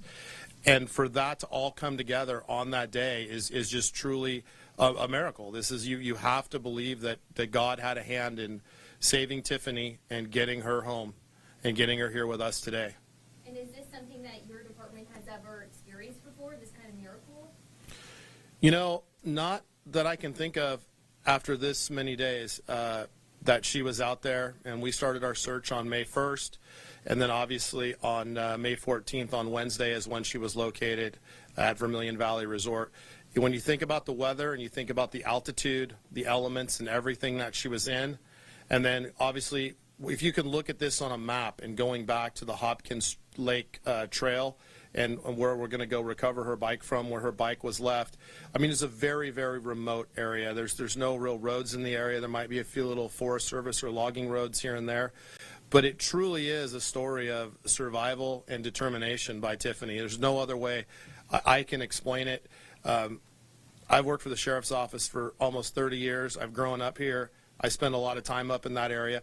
I would have never anticipated her in my wildest dreams being able to get back as far as she did. But now we know this is something that we will learn from in the future. Expect the unexpected. Sergeant Scott Weisser, come Yeah. up real quick. Sorry, Scott, I'm going to put you on Go ahead, the Scott. phone. Scott has extensive background in search and rescue, and he helped head up this mission. I figured you'd kind of put it in the context of how incredible this is. Yeah, she truly has an absolutely amazing story of survival. And my last 15 years on search and rescue, we haven't experienced anything close to this. As far as you talked about how close she was to our search area, we use past missing person behavior. There's a lot of literature out there on what people typically do in certain situations. She was so far off the spectrum with that it was absolutely crazy. The search areas we have volunteers. We had a lot of our neighboring counties coming in assisting, and after reviewing our tracks, we drove or walked over 4,300 miles looking for. And when you have a search area that's almost 700 square miles, it's hard to narrow down the exact location. What was your reaction when Christopher called you and said, "Hey, I have Tiffany"? I know you guys had just scaled back the search, so how was that feeling? The happiest I felt in a long time, and I think our whole agency felt the same way. Everyone was texting each other, everyone was calling each other. Absolutely just an amazing feeling. Tiffany, I know you're still recuperating and getting back to yourself, but kind of wrap it up. What do you take away from this? How will you never forget this experience for the rest of your life? Well, one of the biggest things that you get a lot of time to do when you're on a mountain literally by yourself is you start thinking sage-like thoughts about what can you do to make the world a better place, or how can you make an impact in a positive way. I have gotten to meet some of America's best humans outside of all of the political jargon that you see on television. I now believe in different types of humans. And as much as I have missed my first chance of going to medical school, I do have a feling that the healthcare world is going to see me again. Is your eyesight permanently damaged? Are you going to recover? Will you be okay? Based on what the doctors have told me, it may be repairable. I will have to see about it in the future with some of these recovery processes that my parents are going to have to help me with. Like surgery or what? Maybe not surgery, but it is going to take a long time for these kind of conditions to actually just work themselves out. And I haven't had a chance to see a doctor. The big reason that I kept moving in the first place is my parents are not the richest people in the world. All right, folks, moving to the 3 box now here on Live Impact News on WCNC Plus. We'll continue to listen into this live press conference out of Fresno, California. This is a woman in her late 20s who has survived multiple weeks in blizzard conditions in the California mountains. She went missing as a hiker, apparently was injured by falling off of a cliff, and was able to survive by splinting her own leg, foraging, keeping herself alive, and finally making it to an unlocked cabin at a resort that was actually snowed in, and inevitably that was able to be plowed open. The owner of the resort came in and actually discovered her, but she was missing for 16 days. And no other way to put it, she's a baddie. She can survive, and she's sharing her story right now. Our other boxes that we're looking at here, top right, in just a few moments, we're expecting an update from authorities on several escaped inmates in New Orleans. This escape happening overnight. We're told at least one of the inmates has been captured, but we're waiting for more details. And then bottom right corner, live weather coverage in the St. Louis area, as folks there are dealing with not only a tornado watch through the rest of the evening, but also some active tornado warnings for a couple of counties. So we'll monitor all three of these, and we'll break in full with any big updates that come. The purchase when I started was a loaf of bread. So the entire time that I was going, I kept trying to figure out, what can I forage to make carbs? And at the end, all I wanted was a sandwich.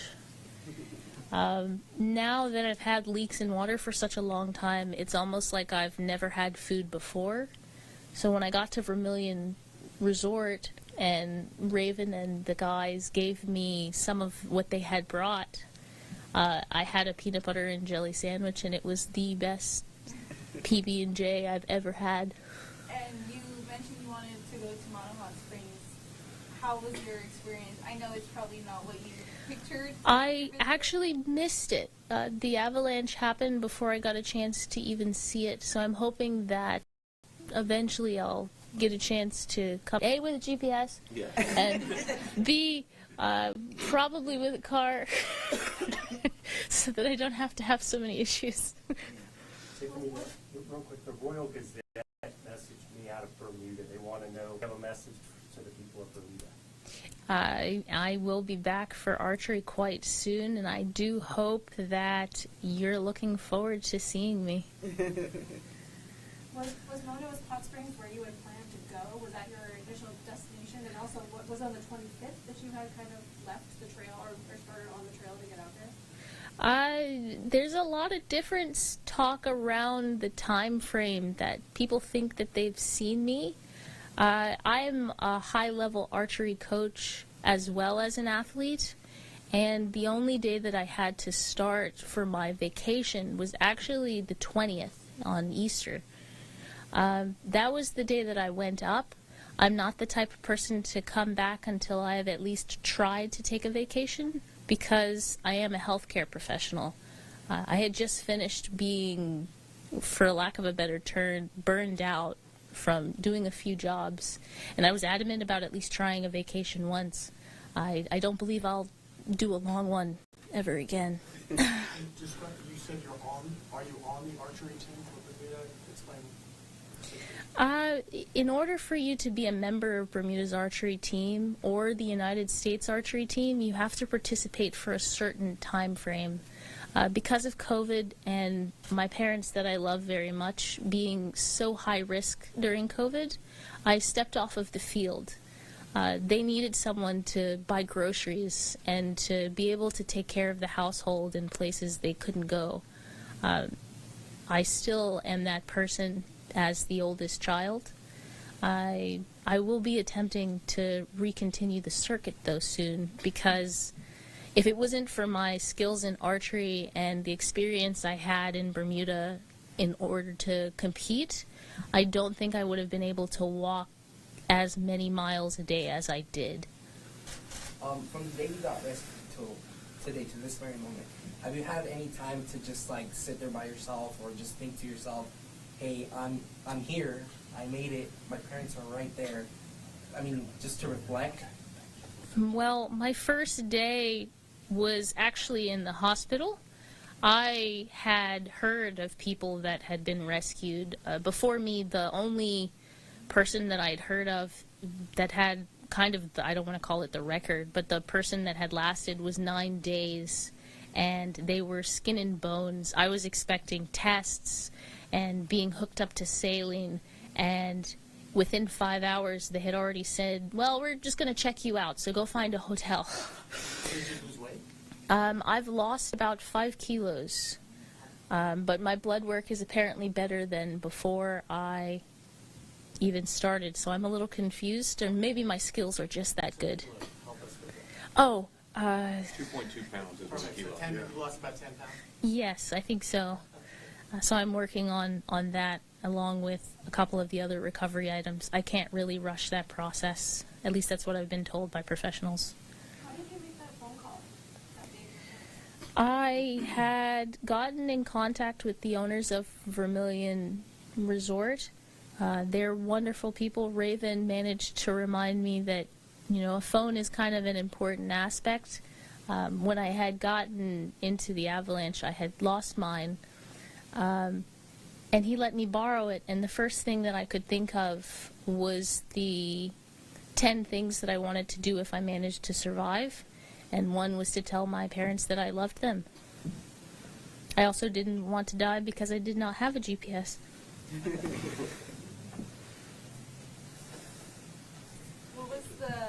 You say you witnessed so many different kind of animals. Talk to us a little bit about that. I mean, did you see a bear? Well, bears are kind of common in the Sierras. I did my best not to participate too often with the animals. Keeping moving in an emergency situation outside of when you're supposed to stay put is very important. A couple of the animals I'm not very familiar with the names of because I'm from an island. We don't have mountain lions in Bermuda.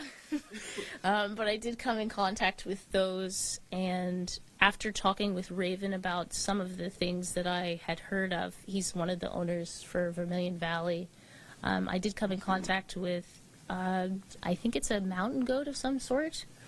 I thought it was a pack of wild dogs at first, but there's also no dogs in the Sierras, so those were coyotes. I don't really want to focus too much on a lot of it, because most of the time for foraging, you're not supposed to hunt when you're on these trails. But when you do manage to find food, the animals are also in competition with you. And on many occasions, I fought nature and lost. So I'm not super excited to identify all of them just yet. Is this your first time in California, or have you been there before? Like I said before, I'm a high-level archery coach. I was given the wonderful opportunity to participate in the Warrior Games as a judge. So I have been here a few times. However, there are so many different types of terrains for California that I feel like every time I come, it's the first time I've been here. What made you want to come specifically here for this 3-day? I had actually started my journey a while ago attempting to bike the United States, and have been was very successful because I only have 6 states left. The goal after Mono Hot Springs was to hit 4 corners and then the last 2. What was your reaction seeing all the media coverage trying to put your name out there and find a way for us to find you? This is actually the first time I have seen anything. I have not. It's been 3 days, and in the wilderness with no phone, no tent, and no map, I didn't exactly have any opportunity to use Instagram, Facebook, or any of those. We've not told her. We've not allowed her to. Yeah, they've also not told me anything. Has no idea. She has none. So this coming in to see you guys, you guys look great. All right, maybe one more question, guys, and we'll let them get back to their day. Anything else? We really appreciate you coming and talking to us. Thank you so much. Thank you. Yeah, thank you guys. And I would also like to say thank you for all of the people that helped to try and find me and for all of the hard work. I really do have a new faith in humanity, and hopefully I will be a wonderful healthcare professional and possibly MD in the future.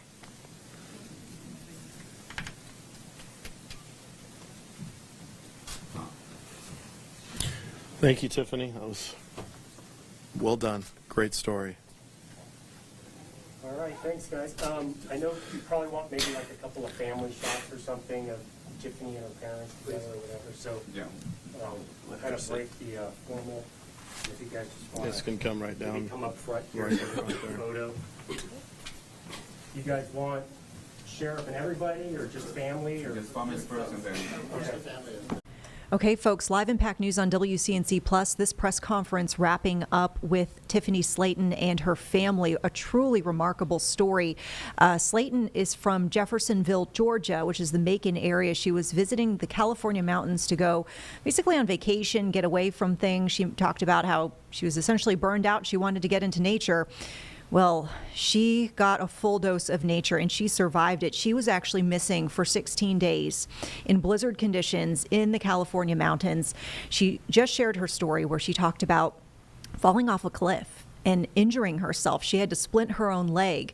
She had to forage for food, and eventually she walked miles and miles and miles, made it to a resort where there was a cabin that was unlocked, and eventually the owner of that resort got the roads plowed. They saw her shoes sitting outside the cabin, and they were able to find her. And really just an incredible story of survival. And you can see she's in good spirits. She has a lot of recovery. She mentioned she was dehydrated when she was found. She's lost a lot of weight. And you actually see she's wearing sunglasses. We're told that's because she's experiencing a bit of snow blindness. So she had some damage from actually having to visually see and deal with all of the snow in those blizzard conditions. So we're going to turn now to some breaking news. Just into the Live Impact News studio, we've got a big crash that we're seeing that's giving some pretty big delays on 77 southbound. This is around Statesville, mile marker 41. We're seeing this actually in the same location as a very terrible crash from early this morning. The earlier crash, we're told, was a wrong-way crash involving a tractor trailer, and unfortunately one person died in that incident.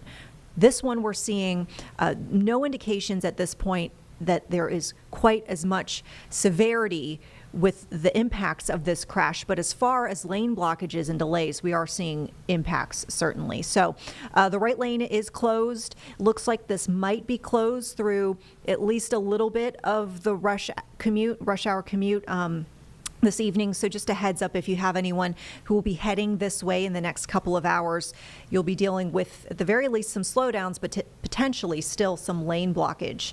So this is once again 77 southbound, Iredell County, around mile marker 41. And you can see that's kind of around the area where it crosses over with Charlotte Highway, and all of that red primarily we're seeing in the southbound direction. We do have a bit of northbound backups as well, seemingly related to onlooker delays.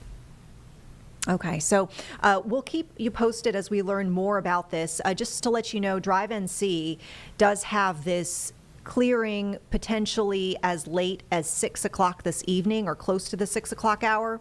So that's, once again, just one reason to be aware of this, as we do start to get closer and closer to the rush hour commute. No indications that there are injuries at this point, but we'll definitely be looking into the very latest with this situation. And as always, as we talk about with any big major roadway crash, we would expect potentially some backups on those secondary roads as folks try to avoid this area. So, for example, we can already see just to the west, heading through Troutman, probably one of the bigger alternate routes for 77 in this area. It looks like that is starting to back up. That's the main street area heading through Troutman. So just be aware that even if you aren't heading along 77 through this stretch of Iredell County, you might be encountering some, I guess, ripple effect delays on major roadways near 77. So with that, we'll let you know that we'll keep an eye on that. We've also got some big updates we're expecting on other big stories. A few moments ago, we had up for you live images from the New Orleans area where we are awaiting an update from the sheriff's office regarding these escaped inmates. And so a little bit of a backstory here as we take you to the podium live right now. Once again, still waiting for the Orleans Parish Sheriff Susan Hudson to come out and give this update, but this is a case that seemingly started overnight. We were told 11 inmates escaped from the Orleans Parish Jail there in Louisiana. It sounds like at least one of them has been caught. That escapee apparently caught in the French Quarter this morning and arrested after a brief chase on foot, was apprehended on Royal Street, if you're familiar at all with the area. And so it does seem as though the remaining escapees are still being sought.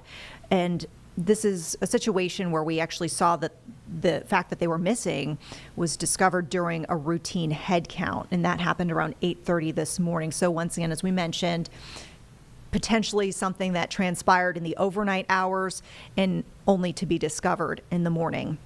Now, as we await the sheriff to speak here, we can tell you at a prior news conference today, she referred to this as a very serious and unacceptable situation. And we're getting a little bit more information as far as what these inmates are charged with.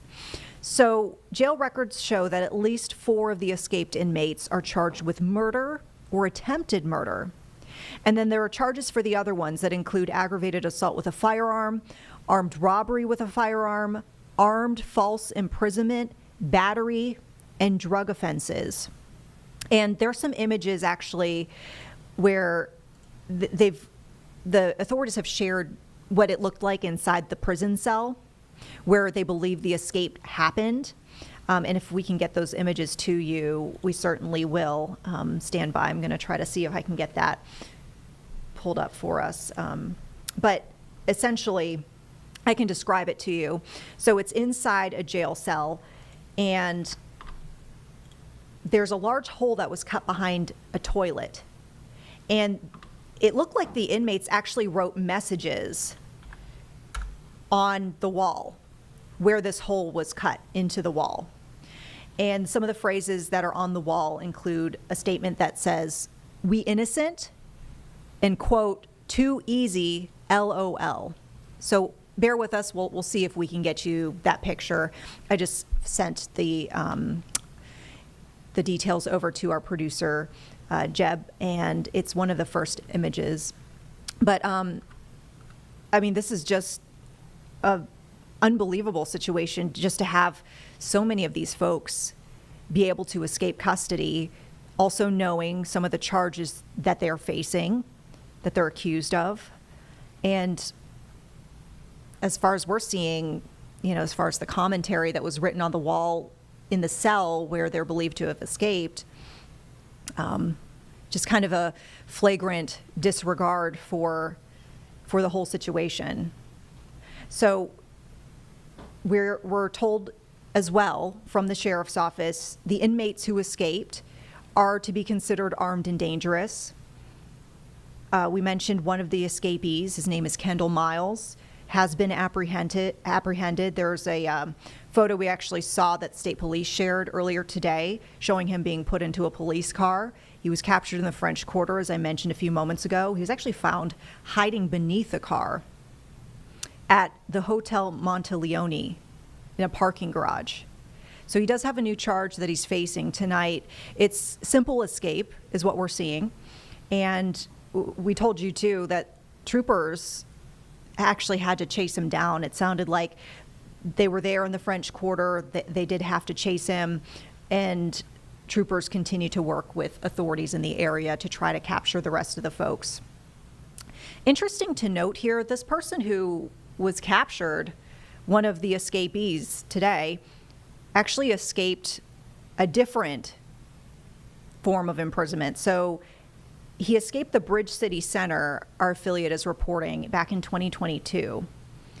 And at the time, he was indicted in attempted murder and carjacking. Apparently, he and an accomplice were accused of robbing a 59-year-old man. And Miles here, according to authorities, shot that man twice before taking his car. As far as the investigation into how this all happened, was there any sort of ball dropped in the situation?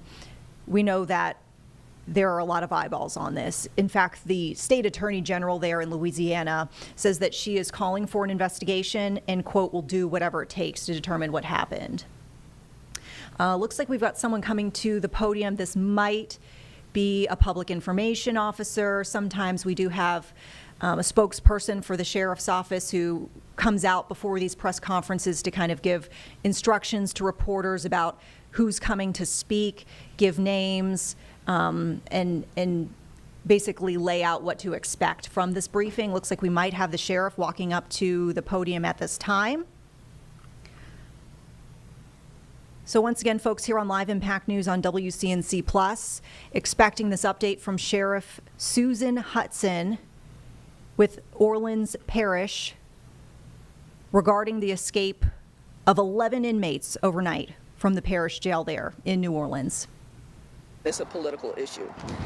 I want to be really clear. This is a public safety issue, and we all need to continue to work together to solve it, to get these folks back in custody. And we are doing that. All of our energy at OPSO is going towards getting these folks back into custody and finding out exactly what happened.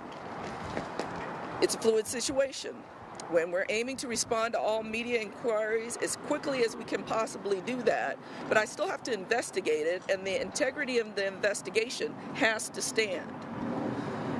We do acknowledge there is no way people can get out of this facility without there being some type of lapse in security. There's no way. It's almost impossible, not completely, but almost impossible for anybody to get out of this facility without help from the outside. We intend to find out exactly what happened. We know that, I want to say that we know that folks are normally locked down in this facility at 10:30 p.m., but these folks that were able to get out did so because of defective locks on the cells. I have talked about those locks since I got into office. I wrote a letter to the consent decree judge, to the city council, and everybody else who would listen. And every time I go to budget, I say the exact same thing. When you all covered our millage, I said the exact same thing. There are deficiencies in these facilities that cause public safety concerns. That's why the millage was so important. We'll get into that a little bit more as we move forward. I need to confirm that Kendall Miles is in custody.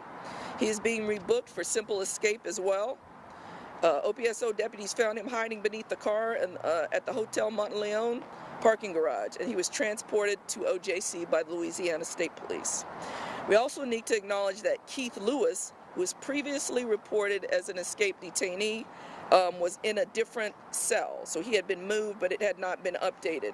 So he is not on the run. There were 10, not 11, and he is in our facility and did not try to escape. The remaining individuals are being actively pursued, and our deputies, in collaboration with local and state law enforcement, are working tirelessly to locate and return them to custody. Now we're going to try and go through a little bit of the timeline of events, because what's being reported out there isn't accurate. What we noticed is that the detainees began yanking on a cell to pull it off track. These are the cells that we keep telling that we need to replace at great cost in this facility. They were able to break, that was around 12:23 a.m. They were able to break open a door. There was a corrections monitoring technician in the pod module to be watching that. They were still able to exit the jail about 1:01 a.m. after breaching a wall behind a toilet in the jail, and based on video surveillance, they were seen exiting a door on the docks where we normally bring in supplies, scaling a wall, and running across the interstate shortly thereafter. We have indication that these detainees received assistance in their escape from individuals inside of our department, and the escape was discovered during a routine head count at 8:30 a.m. this morning. The deputy who was on duty promptly notified jail leadership, and around probably before 9:30, we notified the United States Marshals Task Force, which includes all of our partners in the area, and that was before 9:30. Okay, so folks, you're watching Live Impact News on WCNC Plus. This is once again an update from Sheriff Susan Hudson in the Orleans Parish regarding 11 inmates who escaped overnight at the parish jail. One has since been apprehended. We're learning a bit more about the potential deficiencies, the sheriff is describing it as, that led to the escape, including, she said, some deficient locks, which she talked about previously asking for her leaders in the community to invest in better equipment for the facility. But we'll continue to monitor this in the background. We wanted to quickly, though, pivot and talk to our sports director, Nick Carboni, who has been keeping us abreast of the PGA Championship, which is in round 2 today. And Nick, I guess, break down the leaderboard for us, any big storylines that we're seeing emerging today. What's it like out there? Well, I do have some breaking news as far as what it is like. For the first time since I think Tuesday, I'm actually feeling a bit of rain right now. That's actually kind of unexpected and probably a little unwelcome, although it is extremely light at the moment. You'll remember earlier in the week, this course got completely drenched. That affected how the players were practicing and if they could practice at all. And then yesterday in round one, there were still some remnants of that soggy nature, especially on the fairways, which created some muddy conditions. Players were not happy about having to hit the ball off the fairway with mud on the ball, and that affected a lot of shots. So it has been dry. The humidity and the sun, although we haven't seen it much today, and just the warmth in general has been kind of baking this course in a little bit and really setting up for a pristine weekend. But, you know, if it rains today and maybe a little more tomorrow morning, that could kind of slow that bake down a little bit and not have it play exactly how a championship course would want it to play. But we'll see. It's just spitting right as you came to me, so I had to pass that along. But the leaderboard, I mean, look, yesterday was a completely unexpected leaderboard. You had none of the top 10 ranked players in the world cracking the top 10 here at the PGA Championship through 18 holes. You know, the odds on Johnny Vegas, that is his name, from Venezuela, leading after round one of a major were quite low. He was 400-1 odds just to win the PGA Championship itself. And he is the only Venezuelan player to lead a major through any round. He is still leading despite a double bogey on 18 at 8 under. You saw Max Homa, fan favorite here from his Wells Fargo Championship a couple of years ago and winning the President's Cup with Team USA here in 22. He made a huge rise up the leaderboard with a 64. He moved up 70 spots or something like that. So he is in that top 5 now. That's kind of the biggest name up there right now. I mean, golf diehards know the leaderboard right now, but the folks who run this tournament want it to be a little more familiar to the average fan come Sunday. And there's still a chance for that to happen. Rory McIlroy is trying to get within that cut line right now after a tough day yesterday. Scotty Scheffler was under par yesterday, and he's got some work to do, but he could put himself in contention on the weekend. So it's a very unfamiliar leaderboard, but we'll see what happens over the next couple of days. Yeah, I mean, I remember having to scroll down quite a bit to see some of the bigger names that we all kind of look for these events. If we could go back to the rain just a little bit, because this has been such an interesting storyline to me, and you alluded to this, the fact that, you know, earlier when the practice rounds were underway, I mean, it was soggy, and at some points I heard the phrase being tossed around, unplayable, but nevertheless, you actually shared with me when we were just talking about this offhand the other day, that there are some ways that the course can kind of dry things, but it's actually not, you know, in place essentially throughout the whole course. So it kind of creates a dichotomy, I guess, between like the greens and the fairway. Is that right? Yeah. Listen, if the rain had continued Wednesday and Thursday like it did Tuesday, it would certainly be an unplayable course. But the break in that rain allowed Keith Wood, the director of greens and grounds, one of the best in the business, and his crew of like 150 people to get out there and start working on this place. But what you're referencing there is a technology called sub-air, and it really isn't. I was just talking to somebody about it in the media center. It's not a very common piece of technology, even at some of the top golf courses in the United States. But here at Augusta National, some other courses in the Southeast, especially where it does have that humidity, where we do get those kind of like borderline tropical rains, they do have it. And sub-air basically is a way to remove moisture from the greens. It's only on the greens. So yesterday what you saw was a lot of muddy fairways, but by the time players got to the greens were drier, they were harder, they were trickier. So that's kind of the background of that. It's called sub-air. It is not a very common technology at golf courses, even the top ones across the United States, but they do have it here, and that helped the greens dry out faster than the fairways. I'm no Keith Wood, I'm no Brad Panovich, but that's my best crack at it. But it is a very helpful tool, especially when there was all that rain earlier in the week. Yeah, super interesting, and I appreciate you kind of diving into it just a little bit for us there, Nick. And I know you'll be part of our team coverage coming up here on WCNC Plus as we transition to our evening newscast. When are we going to see you next? Will you be covering anything specific for us? And what can folks expect from your reporting today?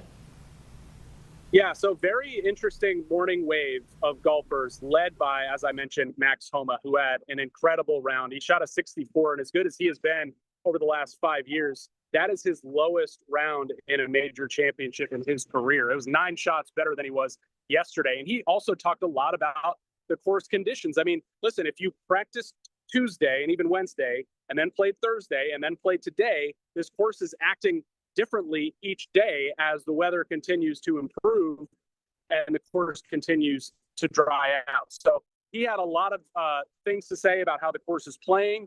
He was very complimentary of the people here at Quail Hollow Club for how they have gone, evolved along with the drier conditions to make this course playable. And he thinks it's going to be a whole lot of fun this weekend and provide some drama. So coming from Max Homa, who kind of thrives on that drama on a golf course, that was interesting to hear. And I mentioned the leader in the clubhouse right now, Johnny Vegas, is somebody nobody thought would be leading, a round and a half into this tournament. But there he is, 40 years old, originally from Venezuela. National golf writer Alan Shipnuck has done a lot of reporting on he and his family. His family, was blackballed by the Chavez regime there, and sent Johnny as a young boy to Houston, Texas, where he fell in love with the game of golf. He's also a big baseball fan, an Astros fan. 40 years old. He's won 4 times on tour, only Venezuelan to win on tour, only Venezuelan foreign player to lead a major round. So we're going to hear from him too. He's got a great story. And listen, I hope some of these bigger names start to climb back into that leaderboard for this weekend, but it would be really cool to see Johnny Vegas be a part of that. And what a name too, right? Yeah, perfection, really. I agree. It is really interesting storyline too.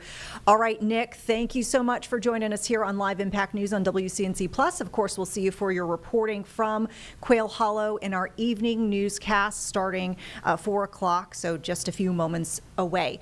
We wanted to quickly pivot here. We've got some breaking updates to share on the weather front. For folks who've been following us this afternoon, we've mentioned the fact that we've been seeing some severe weather coverage out of the Midwest. St. Louis looks like it is dealing with potentials for tornadoes, and we've got coverage for you coming from our affiliate there in St. Louis. Keep in mind they're under a tornado watch until 8 o'clock tonight, so that will be 9 o'clock our time. We're going to carry this now, and we'll have this for the next several minutes. At 4 o'clock, don't forget, we transition to our evening news with Jane Monreal. Practice, the Columbus Square neighborhood, you've probably already had it. This is taking the Stam Usual Bridge across the river towards Horseshoe Lake State Park into Madison, Granite City in the path of this. Again, this is where we think the tornado is, where the circulation is. And actually, from the Weather Service, very likely significant damage in North St. Louis City. Yeah, we would think especially along and north of Lindell at this point, just based on what we can see here. We're looking at this. You got your circulation in here. That's pretty tight circulation. It has come through the central west end. It is moving through the northern part of the city. That's the Rock Road right there. Here's 70 North Broadway. So it's moving into North City, Hyde Park neighborhood, Old North, moving across the river into Venice, and then down Highway 3. This is I-70 in downtown St. Louis right now as we continue to see that. So that morning, the observed tornado continues. They do stretch it up here. Granite City's in the warning. The warning also includes, for that matter, up to Edwardsville and Glen Carbon. This is where the focus is going to be. Probably stays south of Glen Carbon, but in this area right now that is working its way just across the river. So tracking this at 55 miles per hour. We're going to track this east-northeast. These are your places that we're concerned about right now and where you need to be in your safe place. Okay, not only we've transitioned now from a hail threat to where we have a pretty tight rotation and believe we have some significant damage. It's about at Granite City right now, if not a minute ago. Washington Park, Exermont, Glen Carbon, Collinsville. Eventually this goes over to Troy and Marine. Right now our focus would be in that Granite City, Pontoon Beach, right along 111 here. The area that is right along 111 at this point in Madison County. And again, this is coming across the river. Pretty dangerous storm here. Intense circulation showing up. Also a severe thunderstorm warning for Randolph, Washington, St. Clair, Clinton, and Monroe counties in Illinois as this storm is moving towards the east here. So there's a lot going on. Right now, the biggest concern is in this area here that takes us over towards State Park Place, Wilson Park in Granite City, Washington Park. Really, this is going, you know, right over that area. If you're in the area around the Indian Mounds Golf Club, Fairmont City, Cahokia Mounds, a good reference point there, State Park Place, the Willoughby Heritage Farm Park. You know, we're looking at areas here off into the Metro East. There's the Arlington Greens Golf Course. I'm looking at along 162 and 255. Eventually, you're going to get into that area as this thing works its way over towards the area, the Namioki Road, Granite City High School, and especially south of that, the Gateway Regional Medical Center may be a little more of a threat than Granite City High School, but I'm going to be in my safe place if I'm in any of these areas right now, including over in Edwardsville. This is your circulation as it's coming across the river out of St. Louis into Venice, into, this is the whole Horseshoe Lake State Park, that's Mullenbrox, and then into Meadow Heights. This is 55, that's 255. You folks need to be in your safe place right now. This is not the only threat with this storm. We also have large hail occurring along 270 on the north side of this storm. So 270 going north, you're looking at some of that larger hail falling right now, although the hail doesn't look like it's as large as what it was. So let's just look back at this over the last few frames and see how it's been moving. You see, right as it came into the city, we really wrapped it up. It may be cycling at this moment. Let's look at the winds with this as we kind of wrap it around. Touchdown there, we believe, and you know, we haven't gotten a new scan here in the last few minutes, so we're waiting for that to see. Venice, Granite City area. Yeah. So that's our whole point here. And I'll give you the path on where we think that circulation is, the worst part of this storm, taking it farther out to the east. In Pontoon Beach right now. Pontoon Road, yep. Road, massive rotating wall cloud, according to a ham operator there, okay. Bob Evans. All right, so and then Troy, Marine, St. Jacob. I want to see what we've got here. I want to try to get, we're going to see what we have here on the different cameras.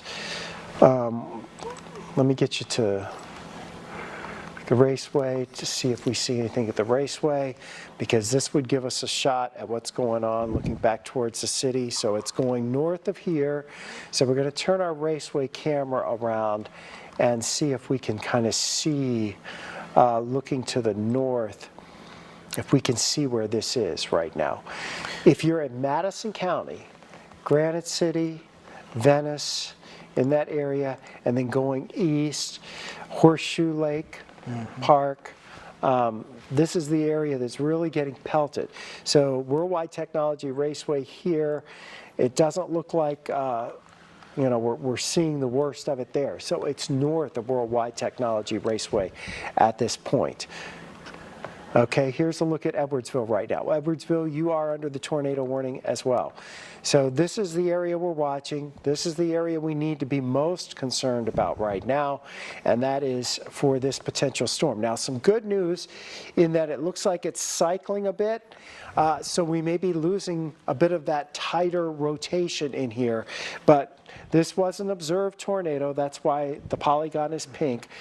This is now Madison County, extreme northern portions of St. Clair County, although it's really north of the St. Clair County line where we're dealing with that rotation. But you can see how it's been moving. And you can see that maybe some of that hail has let up a little bit. Although, having said that, the Weather Service is also getting some more heavy rain and hail out there. Edwardsville, your time of arrival in 7 minutes. So these things are moving pretty fast. You don't have a lot of time to get to your safe place this afternoon, but you need to move there. Troy, 307, St. Jacob, over to Highland. All right?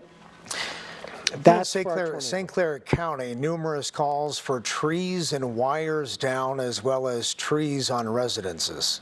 Okay, in St. Clair County? In St. Clair County, yes, because it looks like Madison would be the one, but St. Clair County, they're reporting some trees down too. Well, they would have had that earlier when it went across, you know. And I think this looks to me like it's just slightly delayed there. Yeah, it is.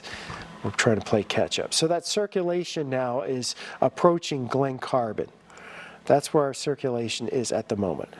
We also have tornado warnings that stretch farther to the south across Iron and southern portions of Madison County, and that's in Missouri.